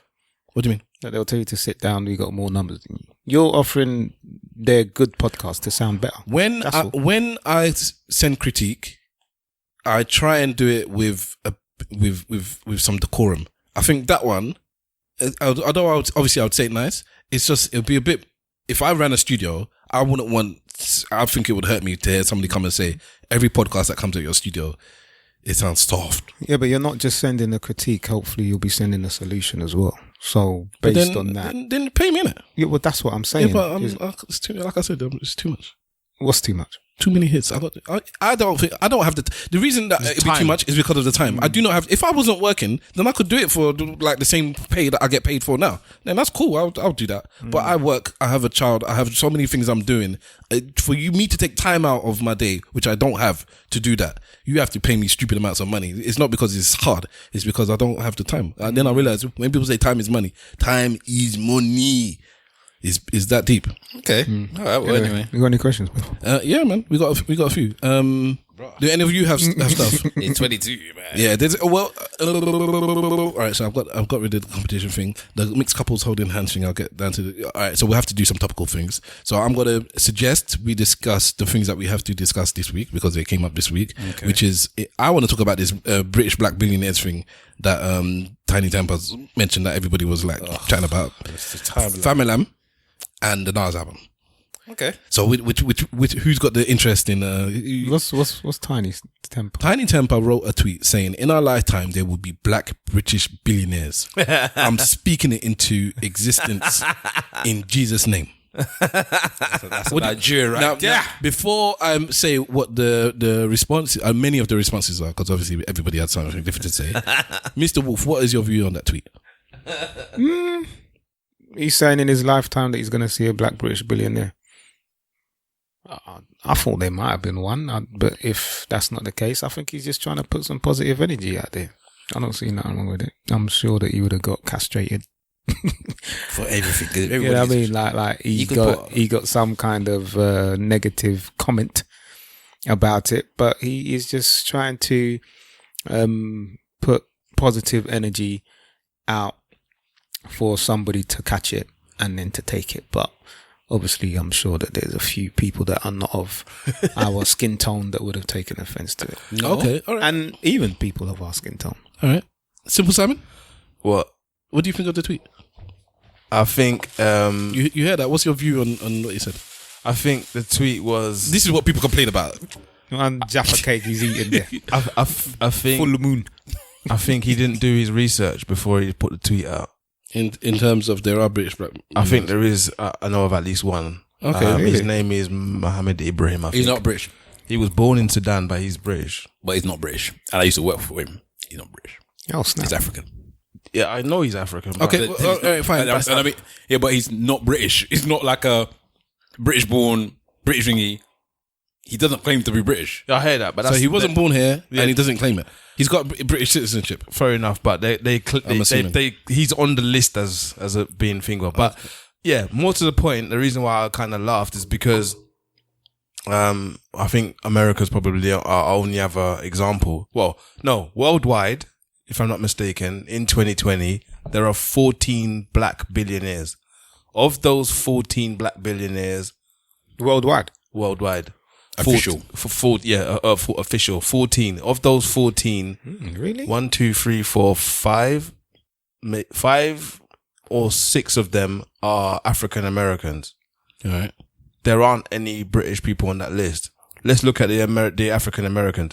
So if you go to America, the population there is 300 and something million. Yeah. Of that population, 30 million of them are black. Of that 30 million, you've got 5 billionaires. The UK doesn't have 30 million black people. We've got about 2. So even if we were just to use the same ratio of success in the African American sense, do we have 2 million black people in the UK?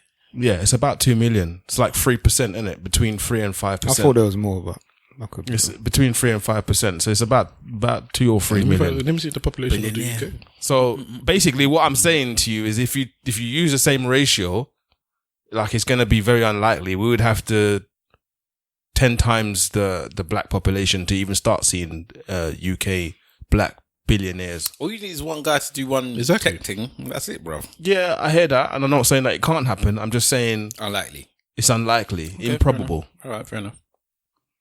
So what do you think of the tweet though? You just think that he should have done more research? He's looking at fully logistically. Okay. Like it's just not going to happen. Yeah, it's... How about you, Big Wahala? It's unlikely. I just don't care. He tweets something that he wants to happen. I don't understand. There's nothing wrong with it. I understand the sentiment. Was there big fanfare about it? People hate billionaires. People hate the notion of a billionaire. So then he's obviously now saying, I didn't know that. Yeah, people hate the notion of a billionaire. They said there shouldn't be any billionaires. What was the comment underneath it? It was something to do with why does one person need 1,000 million, which is a billion? Basically, people have a problem with billionaires.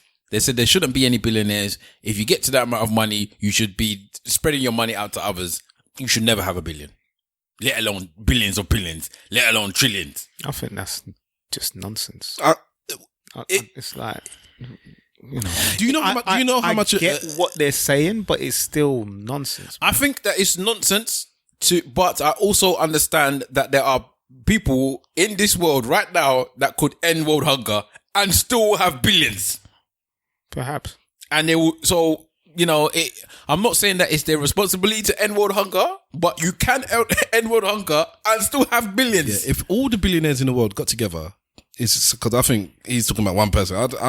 If all the billionaires in the world got together and they could end world hunger, like not figuratively, not legitimately finish, and still all be billionaires at the end of it. Mm-hmm. So that's what people are saying. So there's this discrepancy between what you have and what other people don't have, and it's so much. And I think because I think the word billion, you hear it, blah, blah, gets passed around, whatever. I didn't realize how much it was until that person did that meme with the rice. And they explained which was basically trying to prove the point that there shouldn't be no billionaires. And he said, this grain of rice counts as maybe it was £1,000 or whatever it was. And then he said, this here, I've counted it out. This is 1 million. And this is what it was. And then he said, this is 1 billion. And the billion was so much more than the million. It was massive, and you realize, hold on, because you can get 1 million. You understand 1 million. And you understand if you live within modest means, you can live the rest of your life on 1 million.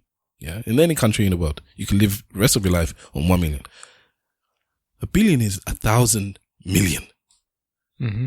1,000 of them. I believe so. But the it's idea, so much money. But the idea that nobody should be a billionaire, I think it's a silly, it's a silly notion, man. It's like you as one individual, if let's just say that I don't know, Simple Simon starts to write his books, and then he turns those books into movies, turns into some J.K. Rowling type flex, and then he does more different films and books, and then he turns into a billionaire because he's investing in certain things, based on what he's done, what he's earned.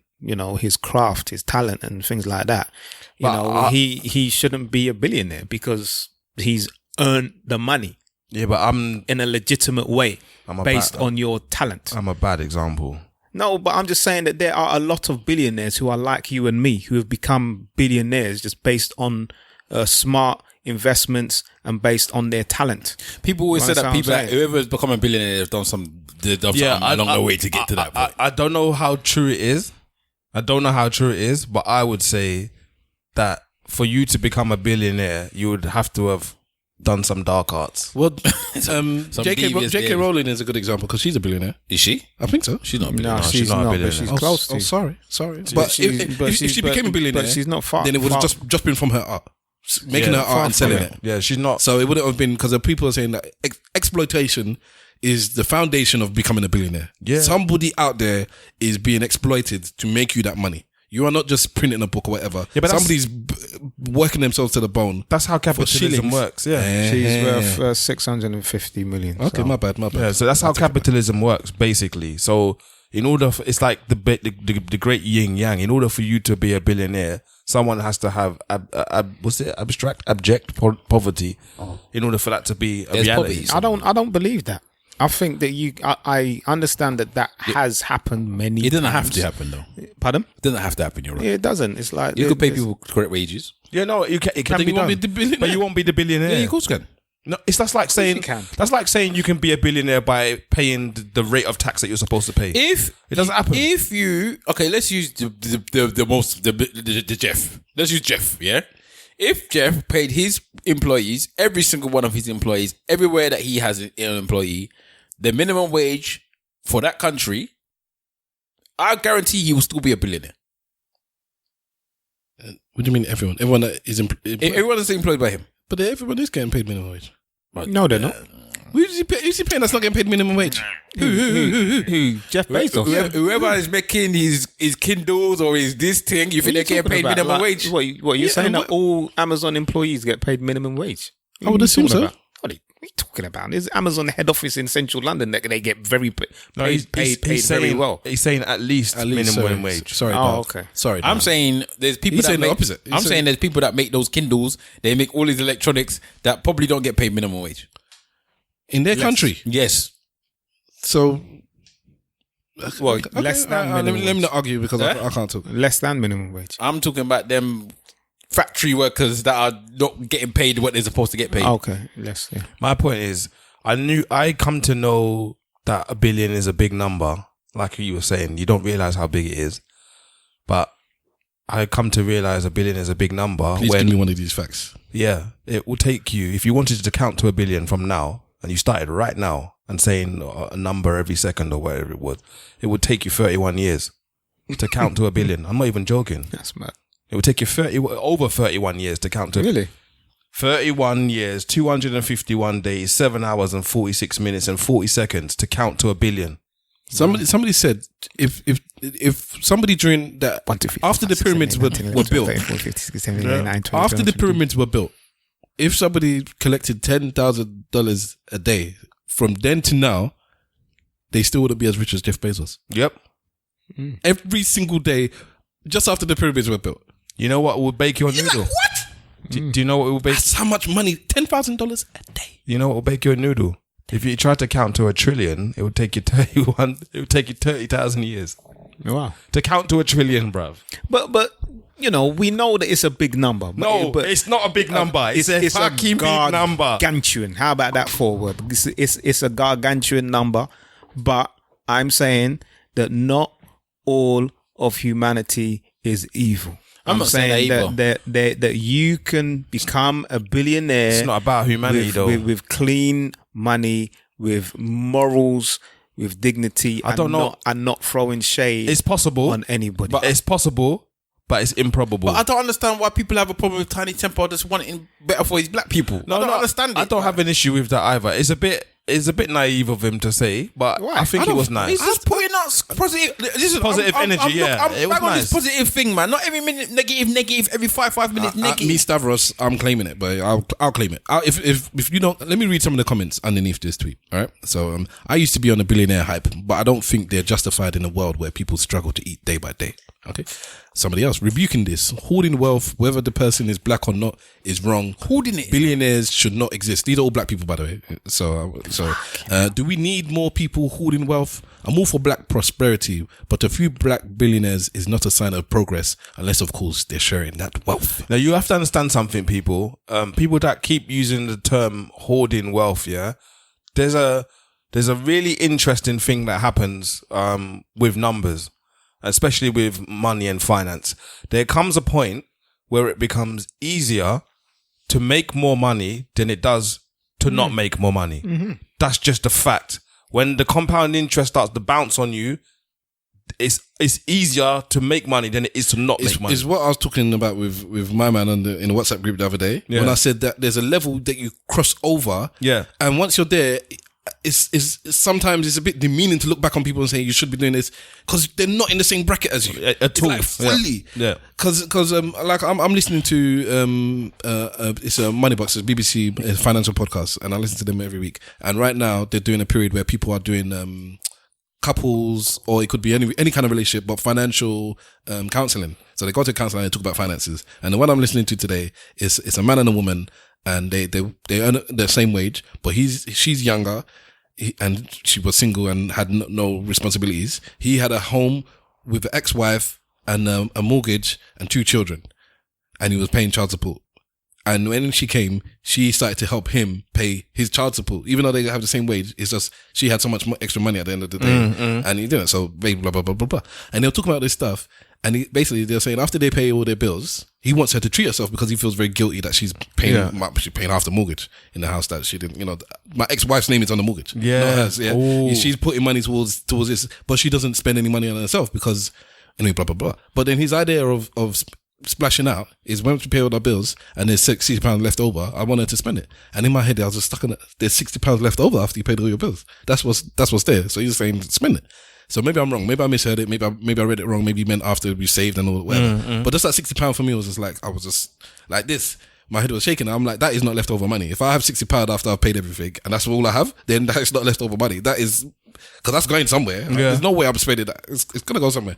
So, but I've realized now, I've said it on the podcast multiple times this season. If you go back to season 1, to season now, to season 9. Season 1 to season now. The difference in my finances is different. Yeah. It's so different and it's just small money. It's not a big money, you know? Yeah. But I have graduated, definitely. Even just with little bit of money that I've got different from there to now. And there's so much more I can do before. So it's hard for me to look back on that person and say, you should be doing this. Because you can't afford to do it. You can't afford to do it. So when they're talking about billionaires, they're on how many different levels above me are they? Completely. And the thing about it is, when you get to billionaire status or even you're getting close to billionaire status, it doesn't take nothing for you to make $1 million. Yeah. You're in your sleep. When you're million to you like £10. Yeah, because you can find it in your pocket. Exactly. $1 million. Because it just happens. Like, and I don't know if people understand the reality of that. I don't know if people understand. But some of them do, and they're coming around to it. That's why the point of they're saying that this wealth should be spread, because it's so much money you cannot spend it. So what's the point of you having it? Which I get what they're saying. You can't spend it. So what's the point of you having it? And you can help others, but then again, the question comes with, so what then? Who do I help and who do I don't help? Yeah, how do I decide who's to be helped and who's not? Because let's say that Mr. Bezos says, you know what, I want to only help people that I appreciate or I care about. So I'm only going to help, I don't know, white Italians or something, because that's who I identify with and I care with. That would be a problem. Yeah, of course. You can't, even though you're helping people, you're helping the wrong people. Yeah, you can't win. You can't win. Yeah. So let's say that, I don't know, Puffy and the man said, you know what, we're only helping black males that live in poverty in the Bronx. Again, that would be a problem. Of course. Because why are you only selecting black males to help? Stuff like that. Do you know what I mean? Somebody's always going to have a problem. Yeah. You can't win. You can't please everybody. I'll get that. So most people are just going to say, I'm just going to do what I want. Yeah. I think it's important to give back in some way, shape or form. But they may say that they give back. Yeah. But then people tell you you're not giving enough. Yeah, but the thing is that what you have to do as someone of prominence is to have a certain mentality where you can block out all of the nonsense. You understand? You're always going to have people upset and people not happy with something that you're doing. I don't know, take Beyonce, for example. A couple of weeks ago, we spoke about somebody not being too happy about how she presented her Black is King thing. And we said, you can't please everybody. She's doing something positive in my eyes anyway, you know, but somebody's always going to feel away. Sorry? Bill Gates. Well, he's given away much of the. Him and Jeff Bezos keep swapping being the richest person in the world, and he's given away much of his wealth trying to help those poor, starving people in Africa. Yeah. All those. Bill Gates is another completely different topic entirely, because I don't agree with anything that he's doing in Africa. But Bill and Melinda Foundation are just helping people. Oh yeah, man. But here's the thing. Here's the thing, though. That's a good him and his wife. Him downstairs. That is a good example of what the man gave away. Allegedly, X amount of his wealth. I think he gave away. Was it? They say half or something like that.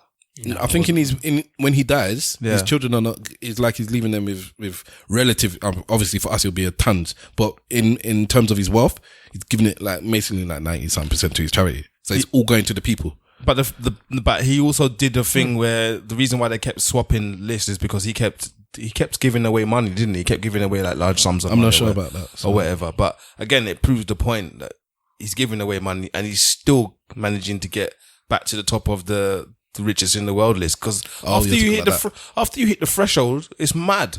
It is mad. Completely crazy. I don't want to talk about that, man. You don't talk about Bill? No.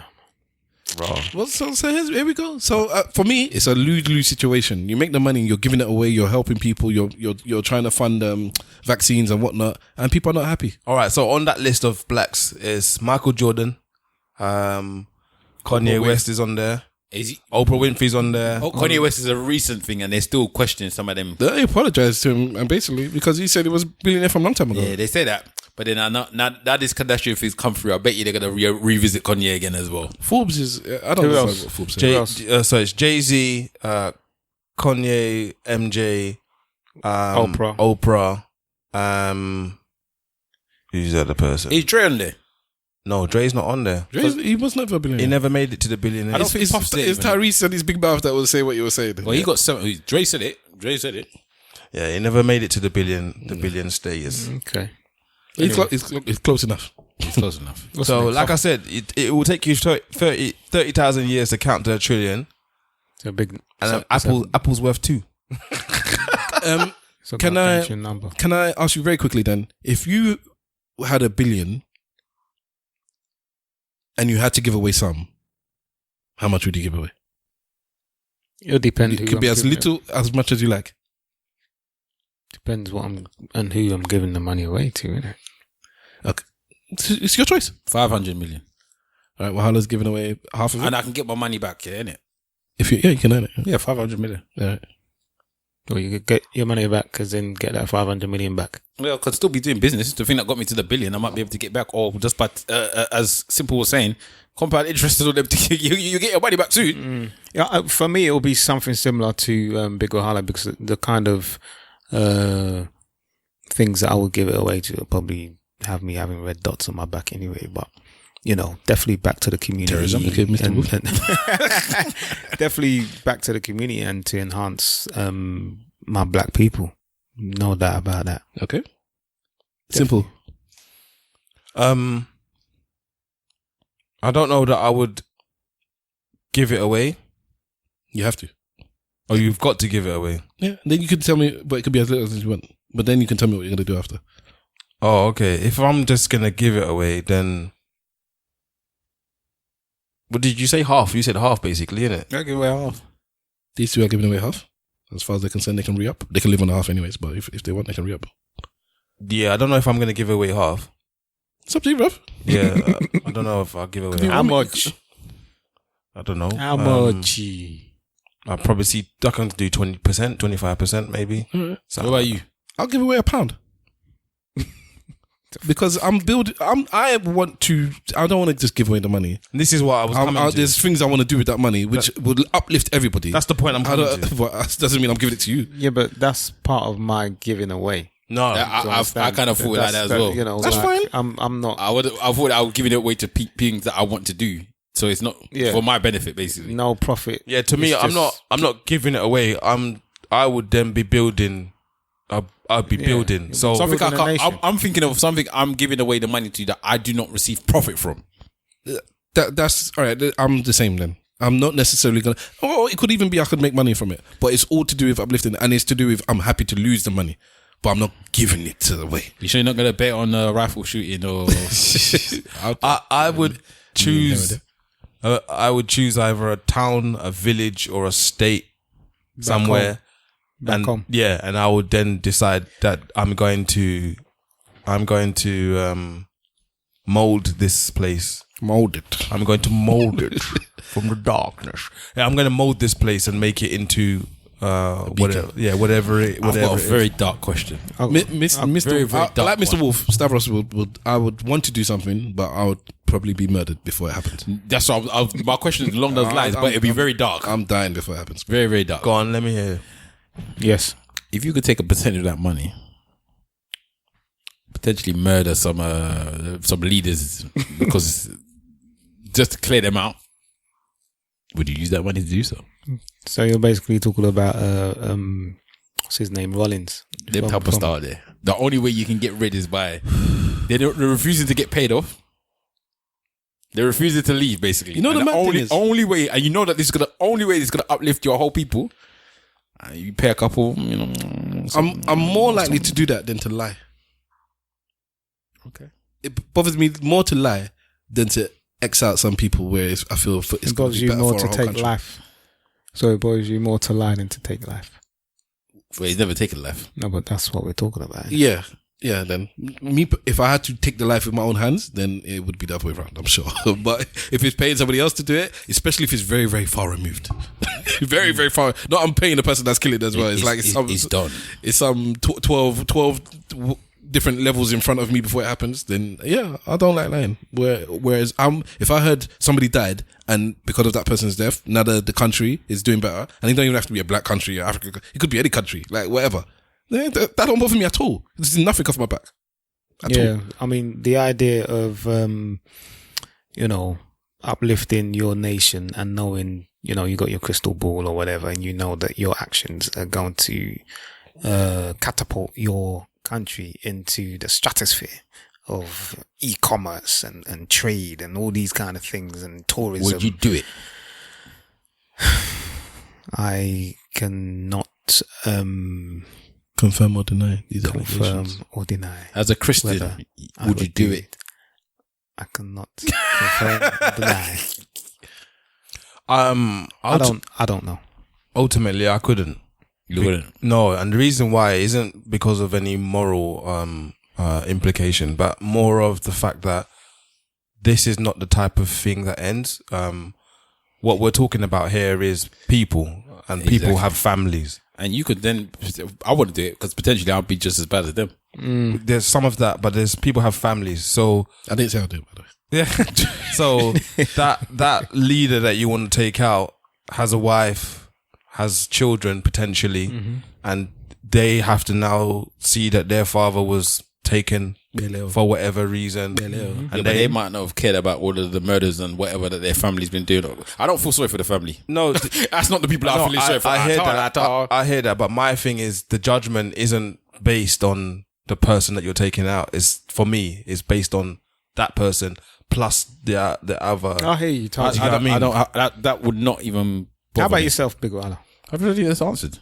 Oh, that you would? No, I said I wouldn't. Oh, you wouldn't? Okay. Sorry, I didn't. I obviously missed that. But there are two definite no's. There's a no-ish, and then there's a not going to answer the question. All right, do you want to move on quickly? N/A. Yeah, so let's talk about Famalam. I'm going to leave you to. Can I quickly just ask a question? Of course. Completely off track. Who is Black Adam? Why would you ask me this on the podcast? I don't know. Like, what the fuck? Okay, all right. We're on the podcast. Like, what am I supposed to ask it off the podcast? I would have, but anyways, fine. Black Adam is a comic book character, DC character. Okay. Yeah, I've never heard of Black Adam before, but he's gonna come. Yeah, he's part of like Black Adam is usually. I think he's usually with the people that you like to abuse me about so much. Shazam. I think Black Adam and Shazam are tend to be in the same types of comics. From what I've heard, Dwayne The Rock Johnson's going to play him. Yeah, this is old news. Oh, really? It's before a proper comic fan. It's new news to me. Yeah, I'm not a proper comic fan. It's old news. And you knew that. But I'm a film fan, so I know because it's listen, if we're going to talk film today, we're talking the Batman. Don't talk about anything else but the Batman. Okay. Have you seen? I want to ask you. Have you seen the trailer? No, that's the kind of trailer that I probably would not want to watch because I know for those that don't know, Mr. Wolf doesn't really like watching trailers for films and TV series that I have a keen interest in. No, so if it is something that I don't really know about or something brand new, I might watch the first minute of a 2.5 minute trailer and then turn it off because when I watch a film, I just want to see. I don't want to see nothing new. But some people do trailers and there's no aspect of the film in there. But that's kind of rare. It's kind of rare still. Boy, Commissioner Gordon is black. Yeah, I knew about that. Well, yeah, because I knew. Yeah. I knew that Catwoman is black. I didn't know Commissioner Gordon was black. I was like, oh, but he's a wicked actor though. Who's Catwoman again? Zoe Kravitz.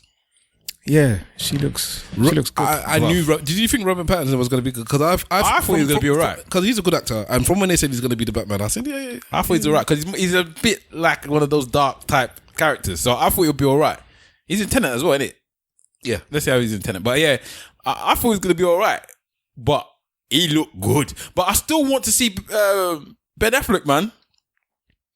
I still would have. He's come back apparently. Yeah, but Ben just Affleck? for the Flash. He's going to do the Flash. Why do you want to see Ben Affleck for? Because he was Batman.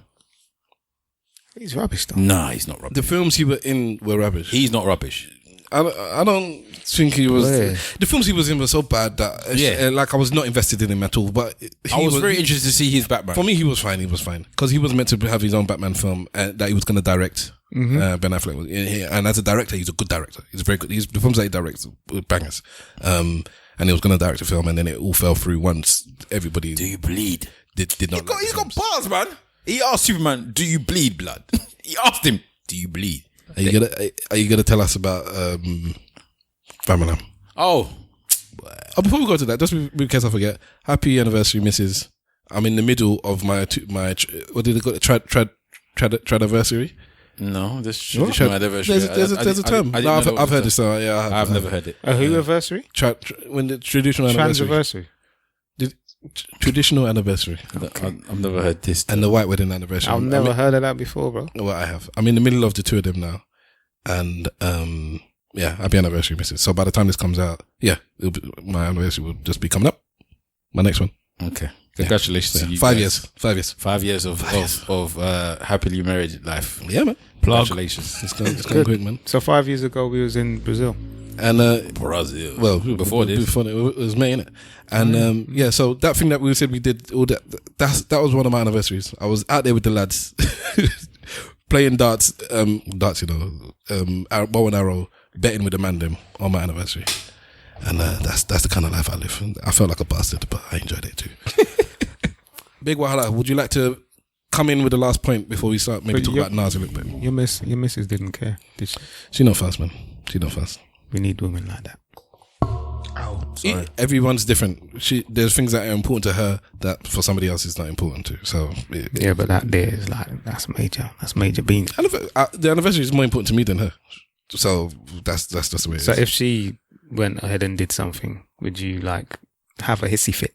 She keeps making plans. I'm like, do you not understand this anniversary? She's like, I was gonna do this. Toys out the but pram. they're not even big things. It's like I'm gonna go just shopping or whatever. I'm like, what? You can't spend time with your man on that anniversary. It's like, are you ready? Sorry. Are you? You can talk. What do you mean? I don't see my... Okay, you can say I can talk, but there's a reason why I'm the way I'm. And it's not always about me. So, no. I can talk. I can't talk the same way that you I am a romantic. I am blatantly Don't ever try and put your situation and my situation in the same boat. Because I am a romantic. I would like to spend my anniversary with my wife. Okay. So I'm not saying it's the way that you're upset about it though. No, what is it, man? To spend time with because like I said, let me give you the backstory. I thought my anniversary, my traditional anniversary, and my wedding, my traditional wedding and the white wedding was a week apart, but they were 8 days apart. One was on the Saturday, one was on the Sunday. In my head, I thought it was just they're both the same day. Yeah, it was a Sunday and Sunday, whatever.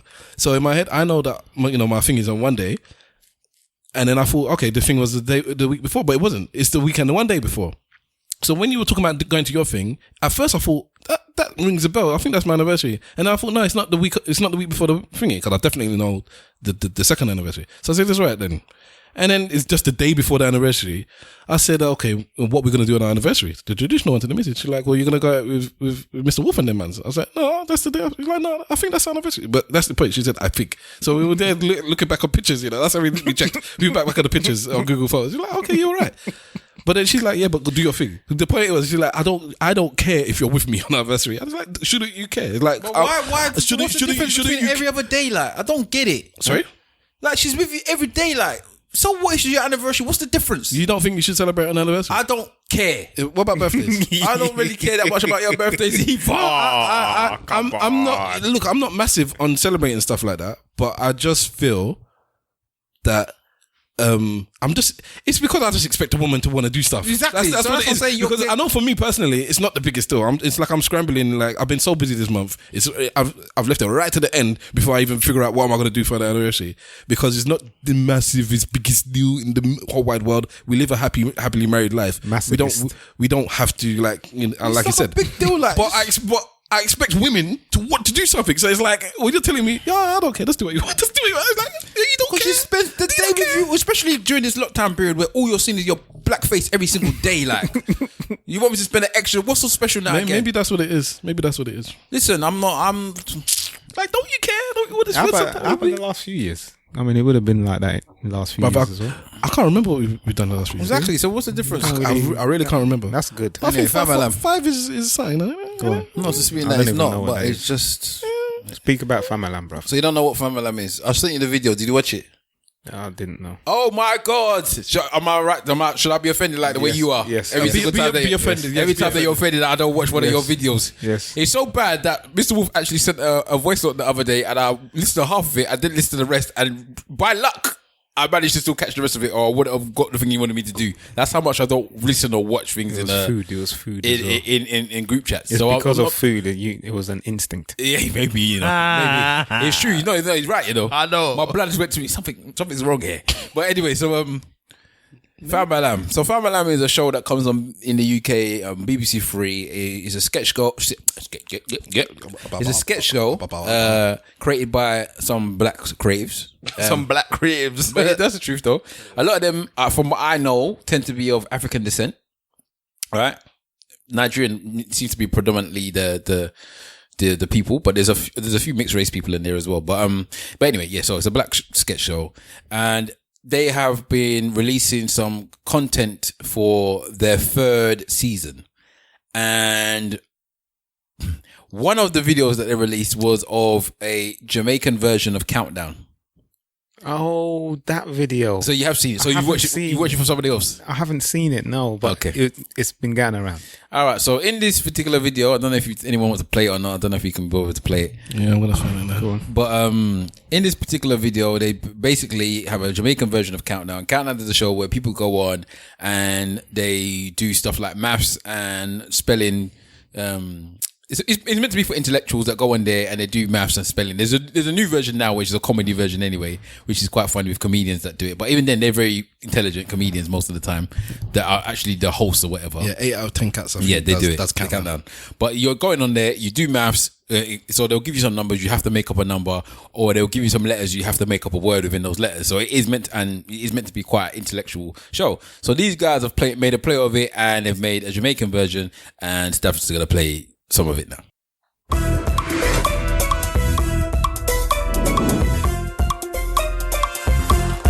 I love the steel pans, bro.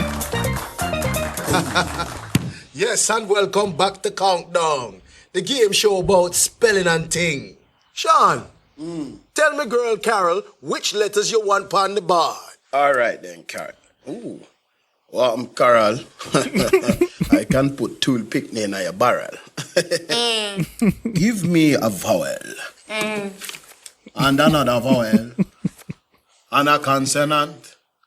And a vowel. And another vowel. And a consonant. And a consonant. Give me a vowel. And another vowel. And a consonant. And a consonant. Now take 2 vowels and give your boom boom skin up. Put it on the board. Put it on the board. Put it on the board. Put it on the board. And a vowel.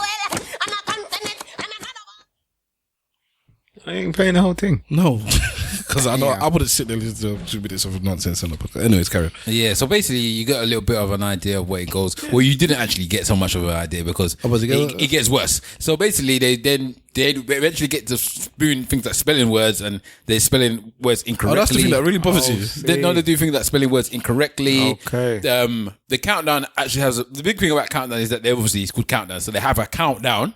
And part of the countdown is a clock that goes round in circles, and you watch the clock go around. In this particular clip, there's a man that's pretending to be the countdown clock. So you see his hands go down, down, down, and then when it gets down to 6:30 or whatever, or 6:30, his dick is basically the drops down. So stuff like that. It's stereotypically long. Then at the end, when instead of one of them actually doing a word, is they're rolling up weed or smoking weed, and then they decide that that's what they're gonna do instead, and then they start humping the furniture and all this type of stuff. Mm-hmm. For me, it was just the most distasteful, like disrespectful. It just was not good. It was not funny, and it was distasteful. Like this funny and it's distasteful, and you can kind of get away with it, and then it's not funny. And on top of it not being funny, it's distasteful. So it leaves an extra sting in your mouth that this is distasteful. I personally, when I first watched it, I put it in the group chat and said, how long is it going to be before people take this and turn it into something? Because, you know, in the UK, we have diasporas all the minute, or every 5 minutes. You have the Caribbeans and the Africans going at each other about something. We love each other. We do, but we go at each other about the most nonsensical thing. And I already knew that this was going to potentially spark that up. One thing I did notice, Why? though. Because most of the people on there all like Nigerians or Africans. Wow. Which makes it worse, isn't it? does. Yeah, exactly. Because it's almost Simple said it yesterday. In fact, I'll leave you to say it again. But the stereotypes in there is very particular. So so when I watched it, I just saw it and I was like, come on, man. The minute when I watched it, I was like, what is this, man? Like, what is this? And it's going out to the UK, but it's going out to white people. Let's be real, right? That's who is. White people are not watching Famalam. They will watch it. What do you mean? It's on BBC. They will watch it. It's on BBC 3, innit? They will watch it, blood. They will watch it. White youths. Young white people. They will watch it. And I was just like, is this what you're trying to present like the Jamaicans as? I didn't appreciate they've done other skits about Jamaicans and there were stereotypes as well, but I thought it was funny and I thought it was maybe more intelligent. But for me, it made Jamaicans look stupid and it made them look sex obsessed. That's what I saw from that clip. I didn't see anything that made me think anything positive about Jamaicans there. You're smoking weed. You're supposed to show positivity in comedy, though. In certain aspects, but it's not. If your comedy is going to be comedic, it has to be funny. I didn't find it funny. You were chuckling at certain things. Mm-hmm. I didn't find it funny when I watched it. Mr. Wolf, did you find the sketch? Because you've seen the whole thing, yeah? I haven't seen the whole thing, no. Oh, okay. So, sorry, I should have played the whole thing for you. No, I don't mind, but I think that they're... You need to watch the whole thing before you comment on it. That's the problem, though. Just by the 1 minute clip that I saw. Let me play the whole thing then, and then I might cut it out. A few moments later. My brother Ryan has the right idea. That's a vibe still. Burn these letters and things and let's shake a foot. Come on.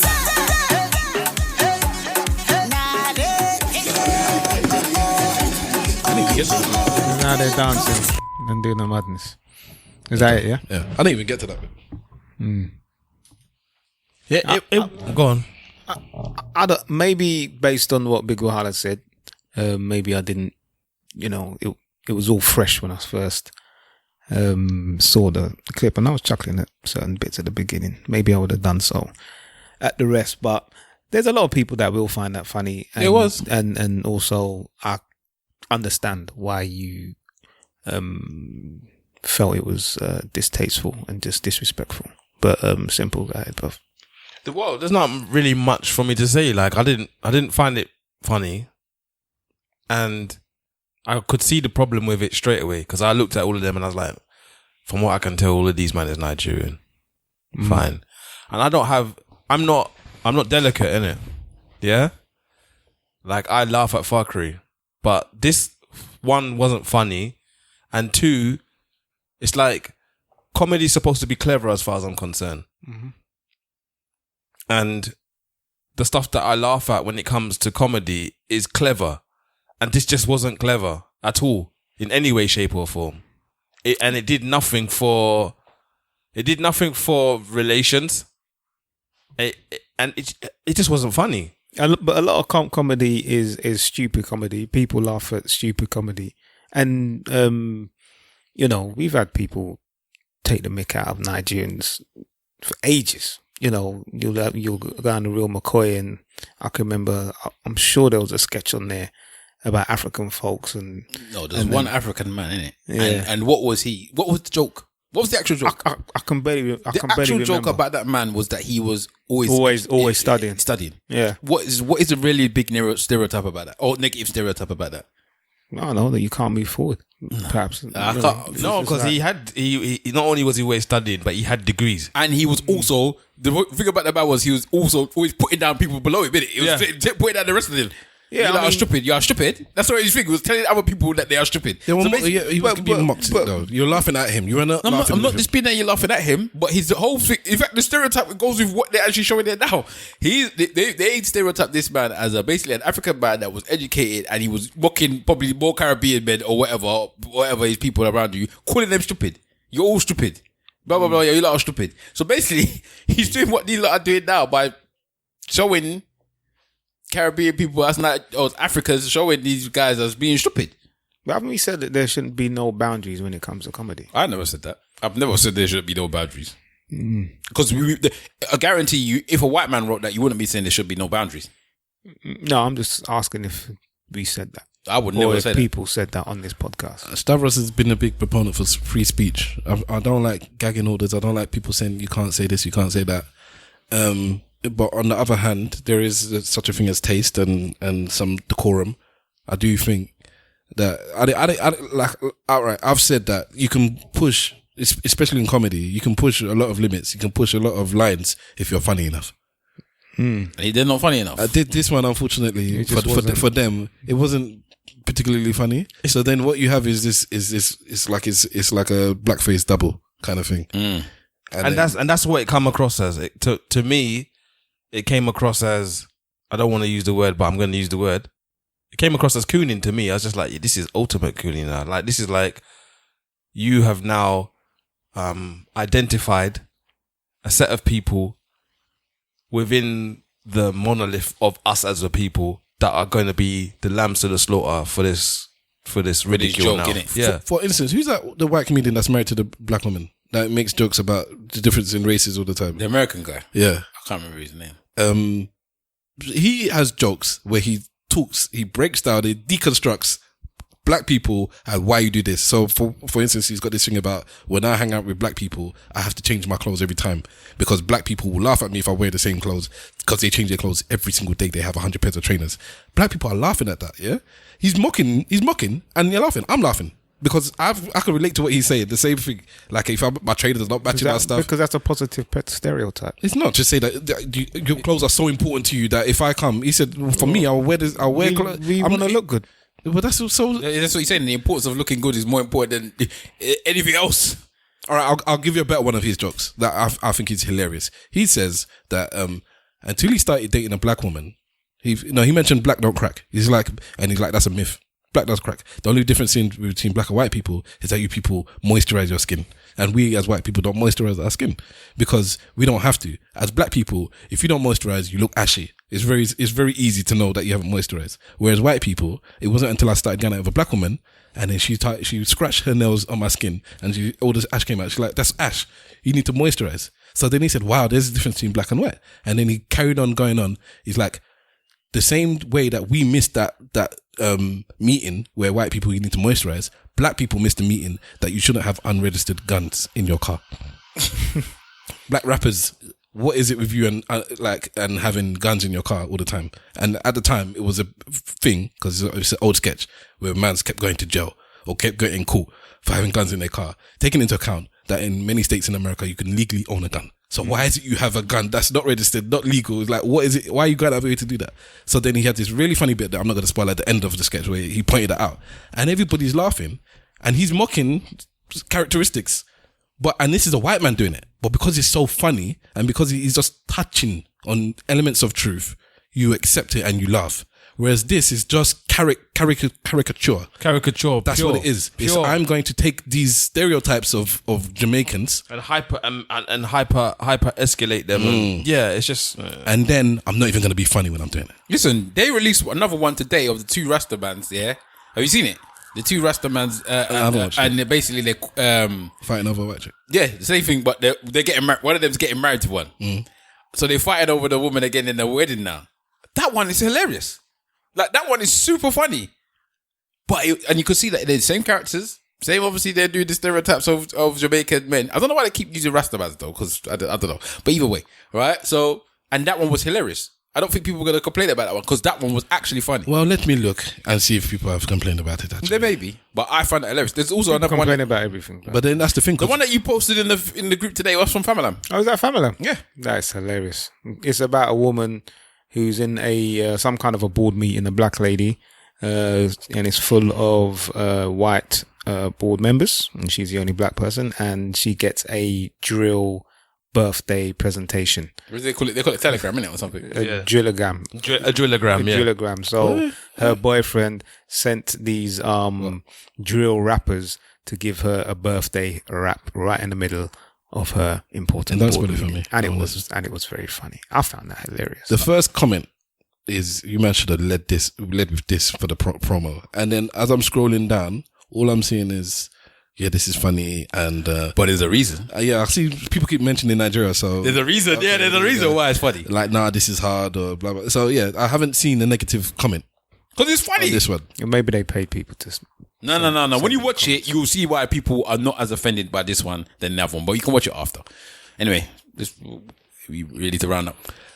Nas, Because we spend many time bigging up many rap artists, and because we have a couple of Jay-Z big fans here. I'm a big fan of Jay-Z. My brother's a big fan of Jay-Z, and because of because we have this yin and yang, this scale on the other side. Unfortunately or invariably, you have Nas, and Nas hasn't put out any quality material, as far as I'm concerned, in a long time. Are you as big a fan of Jay-Z as Swift is of Apple?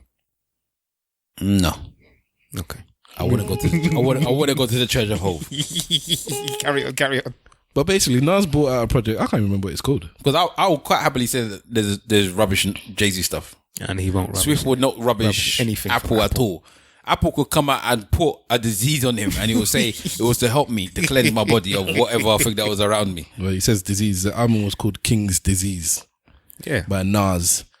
And Hit Boy. Make sure you put his name on there. And executive produced and all songs produced or co-produced by Hit Boy, that West Coast Wanderer, the man that did In Paris. I think it is him that did In Paris. What else he done that's notable? In Paris is the biggest one. Mm-hmm. What else? There's a song he's got with Nipsey Hussle. He does a lot of Drake songs as well. Oh, he's a good.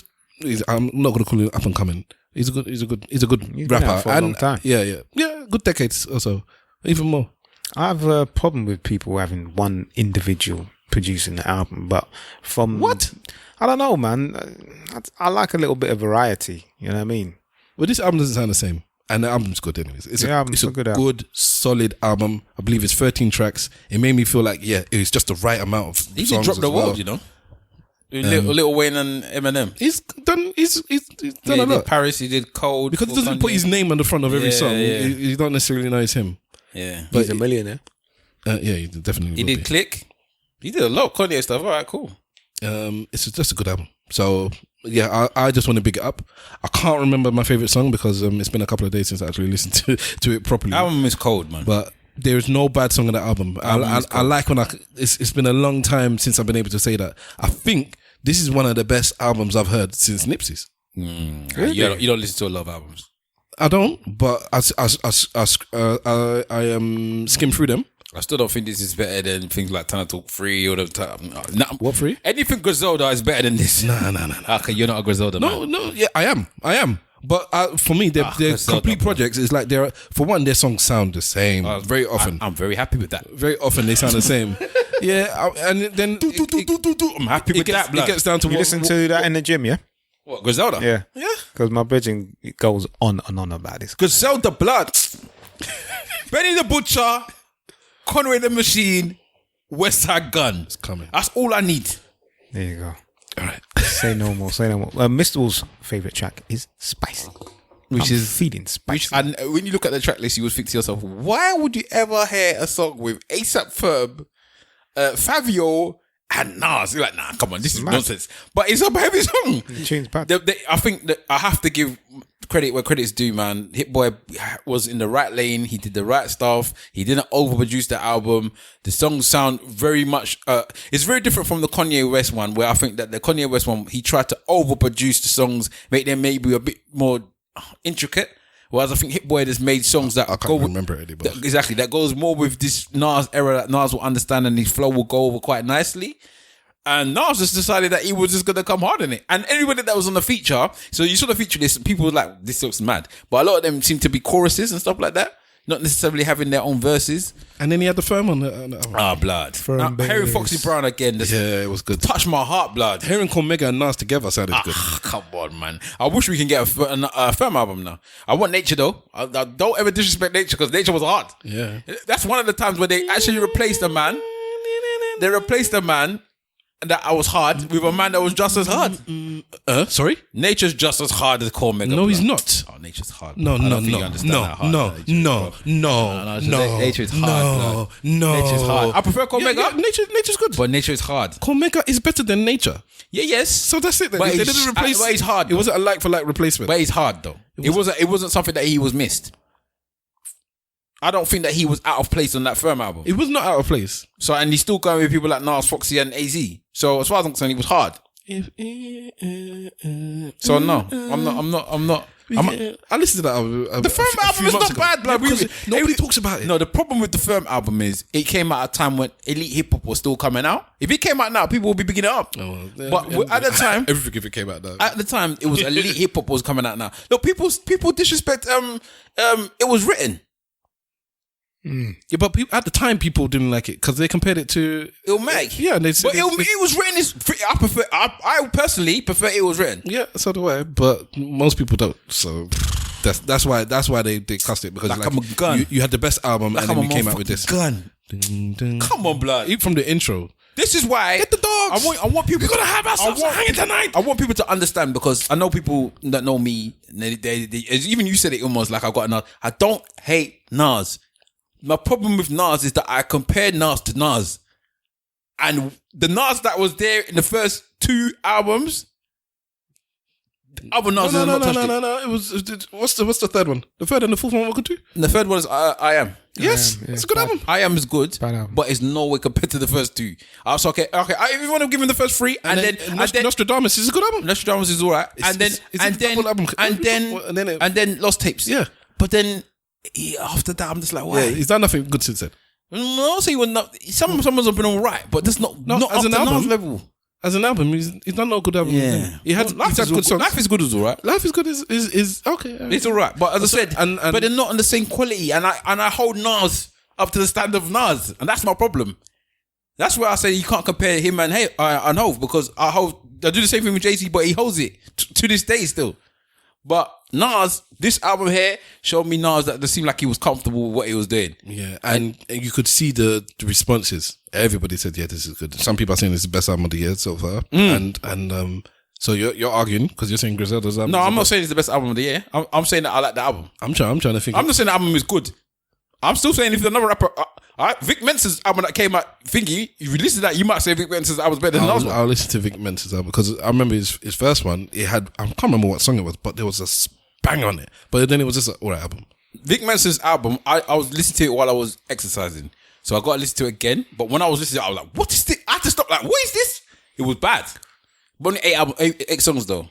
So it's an EP album. It's an EP, yeah. It's a small world. But it's cool. I don't mind these small because you said you didn't like. No, it was short songs. But Nas has got a lot of short songs on this one as well. Yeah, I think as far as I'm concerned, it's getting to that point. I have this short attention span when it comes to music, so I don't mind the short songs. It doesn't bother me. It was a new format for Nas, and I think it worked well with him. And I would hope that he continues this going forward. I still don't understand why we don't have the Nas and Premiere album because that would just be. I don't know why. Bumpy Knuckles is doing it with Premiere. Obviously, you got Prime with Royce and yeah. I don't understand why these old legends are not going back to me personally. If you bring out a Nas and Primo album, I will find a record store that's still open and actually give you the money to buy it. I want the hard copy. That's how deep it is. Because it's like, if you do what you've done before and you bring me an album with 10 to 15 songs with that, I want it in hard copy. I want it in hard copy. How you like me now? That's what I'm saying. I agree.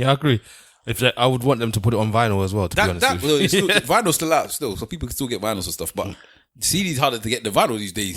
But that's the album that everybody still wants, and I don't think it's ever going to happen. Anyway, we'll talk about that on the ESN radio later on. All right. So, on that note, we are going to do our church notes and goodbyes. It's a small world. In fact, so I'll give you guys a chance to do your thing, and I will say our review.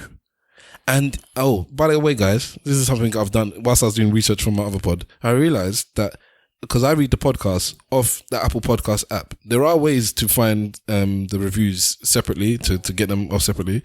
A lot of them you have to pay for or whatever. I'll figure out some sort of way. But when you read the reviews of Apple Podcasts, they only show you the reviews from your country.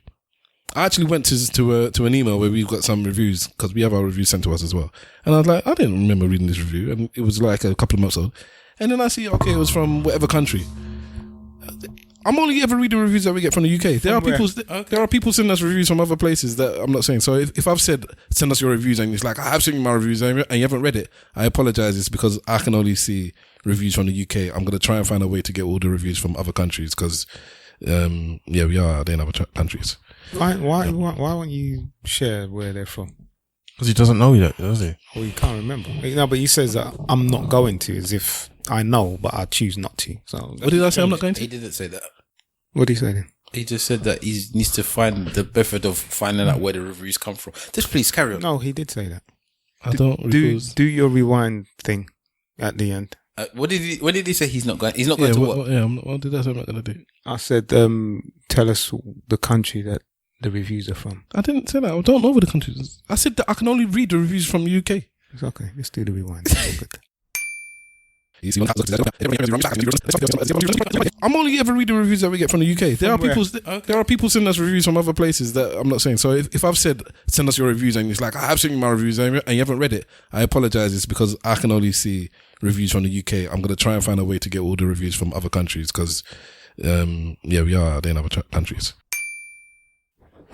Please just don't waste any more time with this. All right, this is a long one and it's from Precious As. It was sent April. All right. I love all you guys. I have listened from the beginning and then I stopped and went to 2018 and to 2019, which I am on now. So they're catching up. You are all my favorites, but my top two are Wahala and Simple Simon. But then again, I love Stav. Rightly so. But then again, I love Stav and Mr. Wolf. And not sure again, love you all. Webslinger did you? Oh yeah, shout out Webs. He's not this week.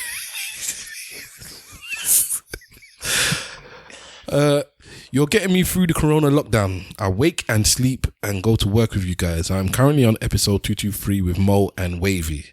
Wavy's rap intro was amazing. I almost cried. It was really good. It was amazing. And you guys need to let Mr. Wolf land. Let him talk his talk. Man is gliding out here and they just get that pump action shotgun from yesterday and shoot me down. Yeah. I love the debates and the songs you guys sing when someone mentions a word. LOL. Old school tunes. I love Simple Simon's intros. I always try and figure them out before they get played. Sometimes I get them. I'm a reggae bashment lover. Yes. Not Jamaican, but from an island called St. Vincent and Grenada. Yeah, but she's not. But Grenadines. Okay, I'm very sorry. I don't want to say it wrong. You guys have taken over my life. Once I finish 2019, I will go back to 2017. Love you guys. Keep up the good work. I'm 37 and I can relate to you guys being an 80s baby. Wish you guys could start live shows and make this thing bigger. You guys are the best. Hopefully you can big me up. Azia, Azzia. So Azia, yeah. From Hackney.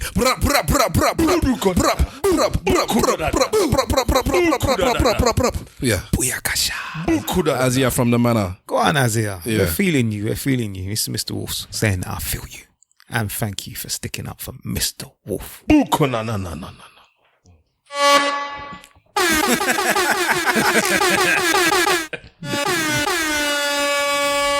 Hackney for real. Blood clot. I can't tell you how much I love Hackney. It's unnatural. Big Wahala, you got your church. I don't love Hackney anymore, by the way. Oh, I love my manor, but I don't love it the same. All right, we'll talk about that next week. Yeah, because I keep coming back and I'll keep this feeling more and more disconnected from there. Ooh, I felt something the other day. You know. All right, we'll talk about it next time. At Big Wahala on Insta, Big Wahala on Twitter. There's probably something I should shout out, but I can't remember, so I'm not going to. I just want to go. Mr. Wolf? You can catch me on aka Mr. Wolf on Instagram, aka _Mr. Wolf on Twitter. I've got a recommendation. Go for it, bruv. Q Leisure. I thought he was going to say Anon. Q Leisure. That's where the man them went on yesterday. And anybody is doing any kind of stag do or birthday celebration, man and woman, go down there, man. Seriously, you will enjoy yourself. We had a lot of fun and caught a lot of laughs. And I felt it was very much value for money. So go Google Q Leisure. It's about 15 to 20 miles from Brighton if you're coming from South London. Bang, bang, bang. Simple Simon. At Simple Simon FB on Twitter. I don't have Instagram. Gaza for Life, Alliance of the Foundation. This week, I ain't even got no recommendation this week, so I'm going to let it slide, man. Be easy. Not a problem. Yep. I am Stavros Boss. You can catch me at Stavros Boss everywhere. Stavros says this week is Nas's album. because I think it's good enough that I should recommend it. So there's my recommendation. Go listen to it. And here's my old school tune.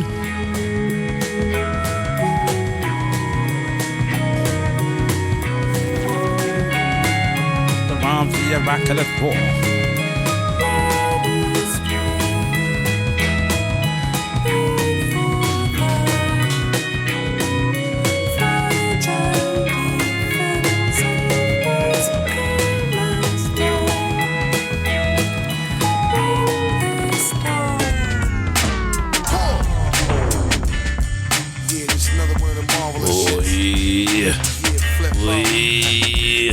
So remarkable. It's so remarkable. From song to song. Rest in peace, Jay Dilla. Rest in peace, Jay Dilla. Busta Rhymes, the immaculate raw, hardcore, riggedy raw. Then we took us flat on the floor, reclining in the back of the floor. Nonchalant, flavor for sure. Tim's with the aqua law, flavor like you never seen it before. Holy sacred and pure, flip mode beyond the shore. The incredible to settle the score, like a nigga shot you in the face through the peephole in the door. From New York down to Singapore, keep you niggas jumping around. Question: Who's got the flow? As a rapper, who's got the flow? Well, clearly Busta's one of them. I'm sure that's why you even asked. The best flow, you mean? For me, who's got the flow? Biggie Small's flow was outstanding. And Jay and Busta, because their man can do different flows all the time. Armed and Dangerous. And people like Twister, if you want to say that, them type of man. Ain't too many can hang with us. Free Stacks as well. Label us. The original song was from an artist called Stereo Lab, and it's called Come and Play in the Milky Night. Once again, that's Stereo Lab. Come and Play in the Milky Night.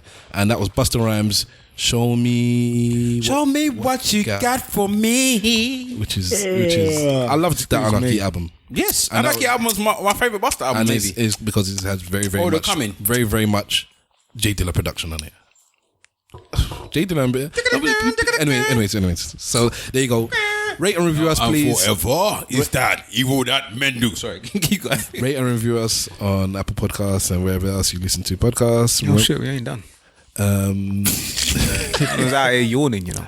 At ESN Pod, you do that anyways, bruv. At ESN Podcast on all your social medias. Use the hashtag ESN Pod to start or join in the conversation. There, you can email us esnpodcast@gmail.com. Send us whatever you want, long term, long form questions or requests for dates, because clearly, apparently, that's that's what we're doing now. Anything you want, we're there. Thank you very much for listening. In fact, I'm gonna continue playing that song as we leave the team. And remember, if you ain't saying nothing, say it well. Slang for life. I wasn't just a slag. Yeah, what did she say? I wasn't just a slag. I was a filthy slag. Yeah. I was an ultimate slag. That was a top slag. I can't even remember where it was. I love it though. What you got for me? All my niggas, what you got for me?